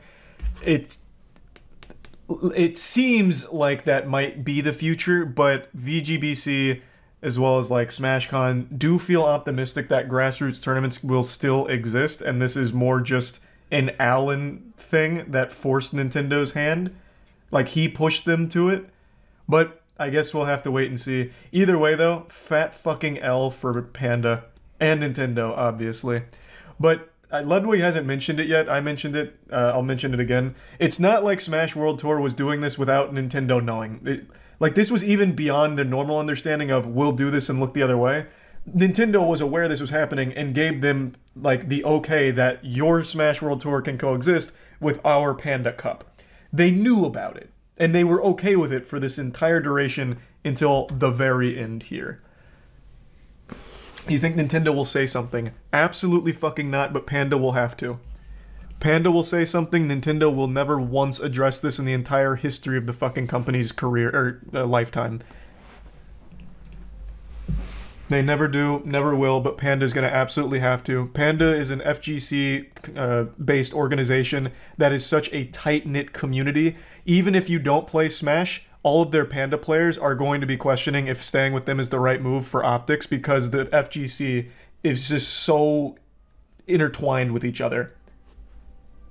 So Panda's gonna have to, Nintendo never will. I am very curious to see what Panda says. Be surprised. You might be surprised. They just might if it's this big. I just don't think so. I don't see any world where Nintendo addresses something like this. Nintendo addresses an impersonation account that tweeted out a picture of Mario giving them the finger. But they won't address like actual things like this. Did they ever say anything about the Big House uproar? Because that was a big one. That had a whole lot of community pushback, a whole lot of community outrage. I don't think they ever said anything. I guess maybe this could be different since they're directly involved with Panda Cup. I could possibly see it, but even then, I just doubt it. I just really doubt it. I really feel bad for all the Panda staff, players, and casters caught up with this and no communication. Of course, you have to. The community seems to understand that the players and Alan are two very distinct, different camps within Panda, as well as like staff and casters. Like, those are so far removed from what Alan was doing with his fucking mob protection racket of, you should join because, well, you might get shut down if you're unlicensed. You know, just might be a little weird out there. Might be sleeping with the fishes if you're not in Panda Cup. Like, that is an exclusively Alan thing. Because someone at Panda, aka Alan, was strong-arming a connection he had Nintendo to shut down any event that was not his own. For what it's worth, the idea of having one true circuit in and of itself isn't a bad thing. If it's backed by Nintendo, that's not a bad thing. What's bad is the fact that he is actively going out and intimidating all the grassroots ones and actually like shutting them down. That's the problem. Like, having a fully sanctioned, like, authentic circuit is a cool thing. Like, the one true Nintendo-backed cup that means the most. That's a cool thing. But you don't need to go and just start, like, fucking beef stewing all of the grassroots ones that built the community in the first place. Am I going to be able to run a Smash event in the future? Every single Smash... Should this be the case where the times are truly behind us, where Nintendo will not allow grassroots to happen... Yeah, Lud would never be able to run another, like, Lud Invitational, which is a fucking shame, because that was a great event. That would be the future of it. You might have locals, I think locals would still exist, but anything with viewership, Nintendo would probably shut down. Smash event I have run has... If Smash does that, I think the Smash esports scene goes away. Yeah. I think it would absolutely vanish. I don't see how it would survive. If all of the grassroots majors and everything get shut down and only Panda Cup is left, no one's going to want to watch it because of this, and none of the players are going to want to play in it because of this. Like, it really would probably ruin the whole scene. Does that just hand the player base to Multiversus? I don't know where they'd go. There's nothing direct, like a direct successor or anything to Smash. There's other games that are similar, like you have Multiversus, you have Brawlhalla, Rivals of Aether, but none of those are like Smash. They're not one-to-one. I don't know where they'd go. That the people who are running the Smash events aren't exactly rich. In fact, the only way to get rich is to leave the Smash scene. Something I've always known. That is so fucking there's true. Been a few people who have spoken out. Yeah, that is so. In esports, it is well known amongst most of the orgs that going into the FGC is just like financial hemorrhaging. You don't make any returns in the FGC for the most part, save for some like very rare cases of like actual superstars that become like a bit transcendent of the FGC. But as a whole, that is a community of pros that don't actually make the orgs any money. So when you see an org in there, I always have respect, because it's like, okay, they're there because someone in that pipeline likes that game, likes that community, likes that space. Because they're not making shit off it. They're not making anything off it. FGC means fighting game community, yeah. Fighting game community is FGC. I am curious though. Where do you make that hoopla? In 2013, Twitter wasn't nearly as big. So where did that outrage reach? How did Nintendo see it? Because they don't really see Twitter or anything. They ignore like everything on Twitter. A great example of that is Pokemon Scarlet Violet. All of the bugs, glitches, and everything. Nintendo has never publicly acknowledged how broken that game is, like in the state that it's in, like with the performance problems and everything. But they are issuing refunds because they know it, but they're not addressing it. So where do you get their attention to make them actually address it? Does it have to be Twitter, or do they have like something else? I really don't know. And in 2013, I don't think it was Twitter. It had to be like Facebook or something. It had to have just gone like crazy on Facebook. Gotta be actual news outlets. Yeah, but I don't think, especially not in 2013, I highly doubt fucking New York Times or Wall Street Journal was writing about Smash Brothers at EVO. So I don't think it was actual news outlets. It was a breast cancer charity, and we donated $100K in total. So was it the amount of money the Smash community was able to raise to get like the attention of Nintendo? Is that what it was? Not so much the like outrage, just more so here's how passionate we are and here's what we're doing to show it that got their attention? You talk like 2013 was the Stone Ages. It was super different. Like it really was. 2013 internet was a completely different landscape than what it currently is. And it's not even close. Because like I said, I don't feel Nintendo actually looks at anything that's on Twitter or anything about their brand anywhere. Like, I don't know how you'd even get their attention. You'd need Alan. You need Alan to have a change of heart and be like, guys, I fucked up. Hey, this is on me. This was a stupid decision. I fucked up. Can you please let Smash World Tour happen again? This was fucking dumb, and I may have just sank my whole company. Just toss me a goddamn bone, please. Like, you'd need someone on, like, the actual inside of Nintendo here to try and, like, lobby for it. Need the Phantom Thieves, bro. True. Without Smash, there would be no Moist Esports. Full stop. It is a community I'm very passionate about, so I also hope we can salvage this situation. What about Rocket League? No, I'm saying, like, if Smash didn't exist, like, the Smash Pro scene didn't exist as the grassroots organizations it's always been, there would have been no Moist Esports. I'm not saying, like, if this all goes through, I'm shutting down Moist Esports. I'm saying it wouldn't exist had this decision been made, like, 2 years ago. Yeah, fucking awful situation, though, man. I really, really hope there's some kind of positive conclusion to this. I just don't even know what that would look like here, because I have no faith in Nintendo themselves. I don't know Alan well enough to know if he'll do anything positive here. I really can't imagine what he'll say, but I very much would like to see the Panda side come forward with this situation. It's insane that people just want to play the game. I know, I don't get the war that Nintendo wages on grassroots orgs. Like, you don't make money in the Smash scene. They're not even profiting off your IP. They're doing it because they love the fucking game. The whole pro space is net loss across the board, except for like your top tier pro players who make like a big salary or have like external brand deals. But like, they're not, like, these tournaments aren't like stealing your IP and profiting from your fucking tournaments they run. They just lose money on it.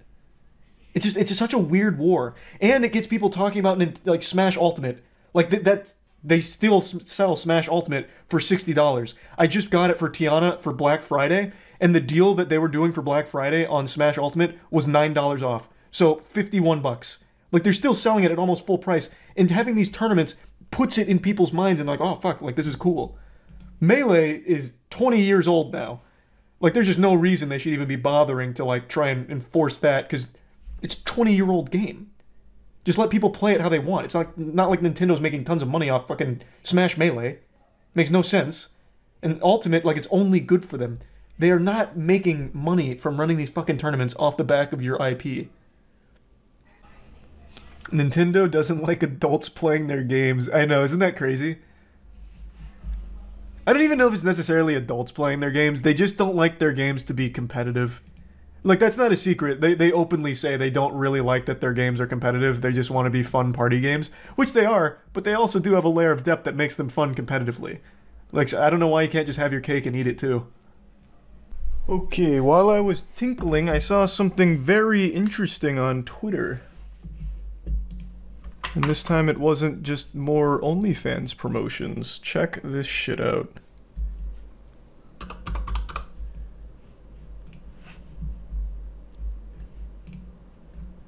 Now, it comes from a source I legitimately couldn't have less faith in being reliable, but this is still something worth noting. So according to Kotaku, they said, after giving the same deep consideration we apply to any potential partner, this is a spokesperson for Nintendo, which I don't think that exists to begin with, but I digress. We were unable to come to an agreement with Smash World Tour for a full circuit in 2023. Nintendo did not request any changes to or cancellation of remaining events in 2022, including the 2022 championship event, considering the negative impact on the players who are already planning to participate. So they are claiming, the spokesperson that is, that Nintendo did not cancel Smash World Tour. I don't really know if I believe that, though. Would that then mean it was somehow all Alan who then told the Nintendo rep that isn't this guy to tell Smash World Tour to cancel it, and Nintendo themselves had no clue? I don't really know what this means. This is Kotaku. I think they are extraordinarily unreliable in very, very many situations. But this is worth keeping in the back of the mind. I would be far more inclined to trust the Smash World Tour statement, since they'd been in direct contact with Nintendo for so long, and this is a Kotaku source, nameless spokesperson. I guess in like the most generous of interpretations of this information, what could be happening is Nintendo backpedaling and like, no, we didn't want them to cancel it. They can still do it for sure, please. That's possible, I guess, but I even find that much to be unlikely. What's going to happen to the players sponsored by VG Bootcamp like AMSA? VG Bootcamp's not going away. They've lost the Smash World Tour, and also Glitch Double Down are also canceled, but it's not like that whole company is folding or anything. Like, they're not dead. I guess he thought people would think his claims have authority and never question it. I guess. I have no idea. Things a bit cranky. Do I think there'll be an apology video? No. I don't know Alan super well. My guess, though, based on this behavior, he's going to come out with something like the truth, or it's time you know what really happened, and use all kinds of deflectionary techniques to placate all of this. That's my guess. I don't think he's going to own up to it or take any responsibility or shed any real light on the situation. 2 minutes ago. A short follow-up regarding Nintendo's response. Okay, so this is fucking fresh. Here. It is about the Kotaku thing we just pulled up. Didn't expect to address this, but Nintendo's response via Kotaku has been brought to our attention, and that's what I already showed. We're unsure why they're taking this angle, especially in light of the greater statement and all that it contains. And then here's the original statement. We received this statement in writing from Nintendo shortly after our call. It is Nintendo's expectation that an approved license be secured in order to operate any commercial activity featuring Nintendo IP. It is also expected to secure such a license well in advance of any public announcement. After further review, we found that Smash World Tour has not met these expectations around health and safety guidelines and has not adhered to our internal partner guidelines. Nintendo will not be able to grant a license for Smash World Tour 2022 or any Smash World Tour activity in 2023. To be clear, we did not even submit an application for 2023. The application was for 2022. Nintendo including all 2023 activity was an addition we were not even expecting. In our call that accompanied this statement, we asked multiple times if we'd be able to continue to operate without a license as we had in years past with the same unofficial understanding with Nintendo. We were told point blank that those times are over. They followed up the call with their statement in writing, again confirming the 2022 championship and 2023 activity were in the exact same boat. I trust that far more than the Kotaku source. If they want to take this stance, though, then how about Nintendo tomorrow come out and say, actually, there was a misunderstanding. Smash World Tour Championships should continue as planned. And then they just reschedule the date. I'm sure players, while they will have lost a lot of money, will appreciate the chance to continue to compete at that level in that tournament. If this really is how they feel. But this, I think, is absolute nonsense, considering this is what Nintendo's actual stance was during their conversation. Do you think it's them backtracking after the pushback?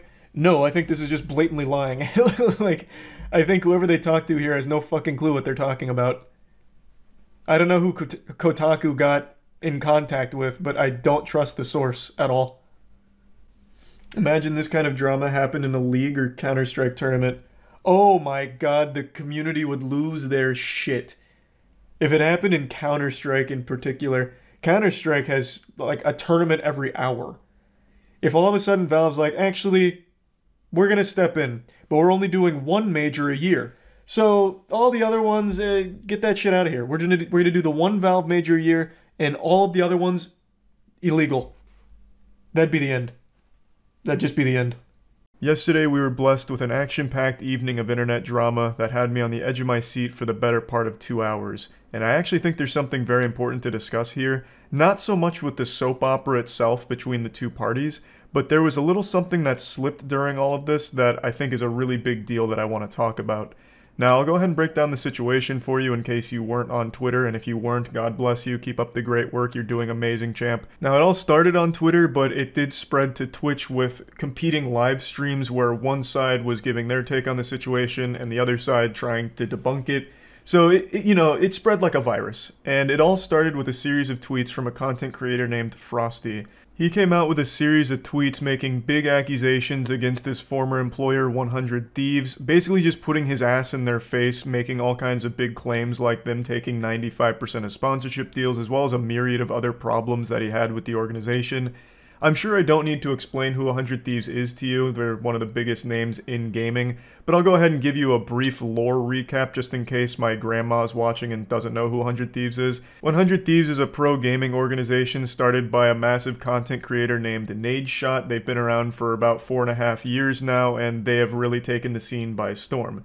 They have pro gaming teams as well as big content creators, and Frosty was part of one of their content creator teams called The Mob. The Mob sailed away from 100 Thieves some time ago, but Frosty has now come out with big claims against the org, talking about how shady and shitty they were.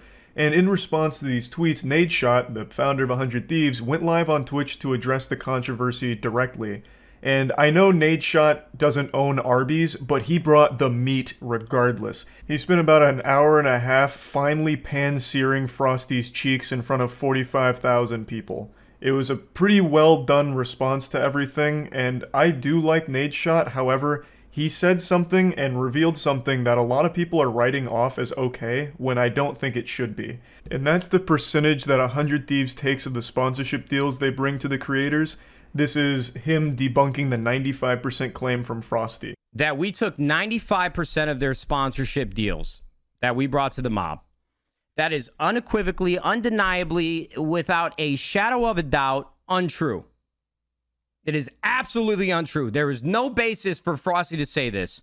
At one point, I have an email that the key terms of these deals that we bring to the mob we would retain 85% of revenue. We did 3 deals for them, and two out of the 3 deals, they took home 65% of the revenue from that deal. Okay, 65% of the revenue from that deal. To me, that's not an amazing look. Oh, this is entirely wrong. This is the biggest load of fucking horseradish I've ever seen in my life. I don't know where this 95% number is coming from. It's actually 85. You know, like, that's not much better. Wiggling your finger, well, actually, it's 85% that we'll take up to. Now, Nadeshot, of course, does go a bit deeper into the weeds of it, saying that they did end up giving 65% to the mob for, like, one of their deals in particular, which was a $200,000 deal. They walked away with 120 grand, which means 100 Thieves took 80 grand. They got 35%. And that's still an outrageous amount. I have seen so many people defending this number, saying shit like, well, they wouldn't have had the sponsorships without 100 Thieves, so they're entitled to 85%. And they were generous enough to only take 35. That is a fat, stinky L of a take right there. That kind of naive mentality is exactly why so many creators have been getting fucked in the face for the last 10 years online. Most creators, professional gamers, streamers, whatever, are pretty young, and they don't realize that they shouldn't be signing contracts that have something that extreme in them, like up to 85% we can retain from sponsorships. Even if it said like 35%, that's still a glaring red flag. They don't realize they're being exploited like that. Now, I don't think Nadeshot is doing this maliciously. This is just how the industry has been for about a decade, where the big businesses know that these people are young enough to not make a big hoopla about the sponsorship cut that they take, because to them, they're just making content, doing what they love, and getting some free money on the side because a company's finding ads for them. And then they'll take the lion's share of the ads when really they shouldn't. I think that's an absolute load of fucking dirty barnacles. You know, that's absolute fish paste. So I don't think Nadeshot's doing this from a place of like evil or greed. I'm pretty certain this is what he's always seen in the industry since he's been in it so long, but that's not the way it should be. I've talked about this a lot. I started a company back in 2018 with Matt. I even made a whole video talking about it publicly. It's called Human Media Group. It's a management company where we manage hundreds of creators, some of the biggest names on the platform. We bring them brands, ad deals, campaigns, all that stuff in order to help them stay monetized and make a living out of the content they love to produce. We started it because of this being the industry norm. I made a lot of deals on like the podcast as well as personally that were really predatory, and I didn't know any better. So over time, I learned with Matt, and we started this company to try and help my friends, and then it grew into just helping any and all creators. And with Human Media Group, we take on average 15% of sponsorship deals we bring the creators, but sometimes we'll even go as low as 10%. So between 10 and 15% is the cut we take from the sponsorship deals we bring to them. And that should be the norm. You should never sign something or agree to do business with someone that's going to be taking 35 or 85%, allowed 85% in the contract. That's disgusting. That's fucking disgusting. The absolute maximum you should be okay with is like 20%. That is the most any agent or company should ever possibly even toy with taking from the sponsorship deals. And I do understand the take people keep tossing around and regurgitating like a fucking mama bird feeding the baby bird, just vomiting it into each other's mouths. The take of, you know, they wouldn't have the sponsorship deals without 100 Thieves. You're right, but that doesn't mean they're entitled to 85% or even 35%. They're not doing the bulk of the labor. The onus is on the creators. They're doing the heavy lifting. The reason the sponsorship deal is there at all is because the creator is there, and they're buying the slot from them. What 100 Thieves is doing, or what any management company does, is they facilitate that deal. They negotiate, they get the terms, and they bridge that. They bridge the deal. You can find deals on your own as a creator. You know, you can reach out to companies yourself. Sometimes companies even reach out to you. The reason why 100 Thieves or any management company at all exists and is effective is because most big brands don't reach out to individuals and don't accept people individually. They will take their ad campaign and their marketing spend to agencies or companies that have a big roster, and they'll buy bulk. They'll say, we have this campaign for this demographic and we want this many viewers. Who do you have for us? And that's when the company will provide you, if you're part of their roster, like 100 Thieves, they'll throw your name in there, and if they say yes, then you've got the deal. It's not like they're doing anything that entitles them to such a crazy cut of the sponsorship deal. It's just a pretty ludicrous notion. Yes, the companies like 100 Thieves or any management company does have access to brands that individuals won't, But still, it doesn't mean that they should be taking such a crazy amount from you either. One of those deals, they made $30,000 each. It was a $200,000 deal. They walked away with $120,000, I believe it was. Okay? And what you don't understand is that we have to employ a partnerships team that needs to go out and source these deals. Then you have account management that handles, once that deal is sold, account management coordinates with everybody else within the company, whether it's marketing, whether it's content, whether it's a deal that is done with talent. And we have to incur labor expenses to make these things a reality. All of those things he mentions there, Human Media Group also has, and I assure you 15% is still profitable. It's plenty. It's not as profitable as 35 or 85%, but it is plenty. It's not necessary to be taking such a high cut of those sponsorship deals. Now, I do understand that 100 Thieves is not a management company first and foremost. They are a professional gaming organization. They have content creators, they have pro gamers. I understand that, but they do have that management arm clearly since he's mentioning this team. So I know that 35% is still outrageous. And I do get the argument that will inevitably be made that they only have like 20 creators they're getting sponsorship deals for, whereas Human Media Group has hundreds. So, you know, just going by scale, taking 15% of hundreds of deals is more profitable than taking 15% of 20. And that's a fine argument to make, like I get it. However, those 20 creators that 100 Thieves has are massive. He mentions a $200,000 deal. That's one campaign. If you took just 15% of that, that's 30 grand from a single marketing campaign with a single member of the 100 Thieves community there. One single group. That's a great take home. It's not as much as the 80 they did take home, but 30 is plenty. So I just completely disagree with all the people defending this 85%, which I think is indefensible. But even the people defending the 35%, I just think that is still excessive, and we need to get past this idea that the companies that are getting the sponsorship deals are the ones that deserve the biggest cut of it or a massive cut of it, because that's just not how it should be. It should be the creators getting the bulk of that deal, because the deal is there because the creator is there in the first place, right? Like, it's just, we're getting it backwards now. We're starting to go in reverse here. So I just wanted to get that point across, that I think 100 Thieves, if it's 85% for all their creators, is outrageous, or even 35%, it's way too high.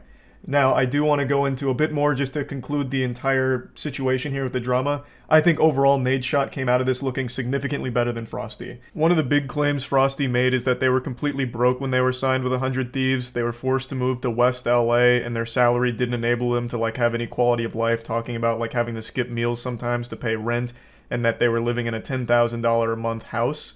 And that is true. According to Nadeshot, they did get encouraged to go out to West LA. However, they chose the $10,000 house. And even on Frosty's own stream, he tried to make a point saying West LA is so expensive that, you know, all we could do was take a $10,000 house. But then he goes on Zillow and immediately proves himself wrong, just spits in his own face. He brings up other cheaper alternatives. There were some for like 5 or 6 grand a month as opposed to 10K a month. So they were cheaper alternatives where they didn't have to dump their entire salary into rent. But overall, I don't think they should have been forced to go to LA in general. No one should be. LA sucks. I fucking hate LA. I'm just not a fan. I think it's way too expensive. Their salaries were $2,500 each, and that doesn't go a long way in LA, so I don't think they should have been forced to go there anyway, but they did make a mistake choosing such an expensive place to live. Nadeshot said it was their choice to live there, and it was. He confirmed that there were cheaper alternatives that they didn't even consider, I guess. So overall, a lot of the responsibility fell on Frosty, and a lot of these claims seem to be baseless. But it's a lot of just he said, she said. But again, I think Nadeshot came out of this looking much better. I think he did a great job of defending himself, and Frosty kind of made a fool of himself, especially towards the end where he said this. You literally provided no proof? Bro, because for me to provide proof, like, what is there to provide proof of? Like, why would I be lying? Like, I would have to show text messages. Like, this is what I mean, bro. This is why I wanted to wait. You were the one that made the claims. You should have, like, something, I would expect. And what do you mean there's no reason for you to lie? You have plenty to gain out of lying. Well, you know, clout. You got, what, 30,000 concurrent viewers during your stream debunking it, and you hadn't streamed in 3 months, and before that we're averaging a couple hundred? Like, there was so much to gain out of a controversy like this. There's plenty of incentive to lie. At the very least, Nadeshot was open and honest about things, even something as bad as the 85% of the sponsorship deal thing. Nadeshot also pulled up metrics to talk about like how they weren't doing content and certain things. Nadeshot did come with receipts as well as like actual evidence to back up what he was saying to defend the company. Frosty spent the whole stream just saying stories and like talking about things in a roundabout way. A lot of times it just seemed like straight up entitlement, like he was expecting them to bend over backwards to do everything to make them happy at all hours of the day. And so the stream didn't go super well for Frosty. I don't think he did a great job of like proving his claims. Maybe he'll come forward with like actual evidence to support these things in the future, but for now, it does look like Nadeshot like did the best here in this situation. I just wanted to talk about mainly the sponsorship thing, since that's what I took a big issue with, not so much the drama between the two of them. So that's really about it. So yeah.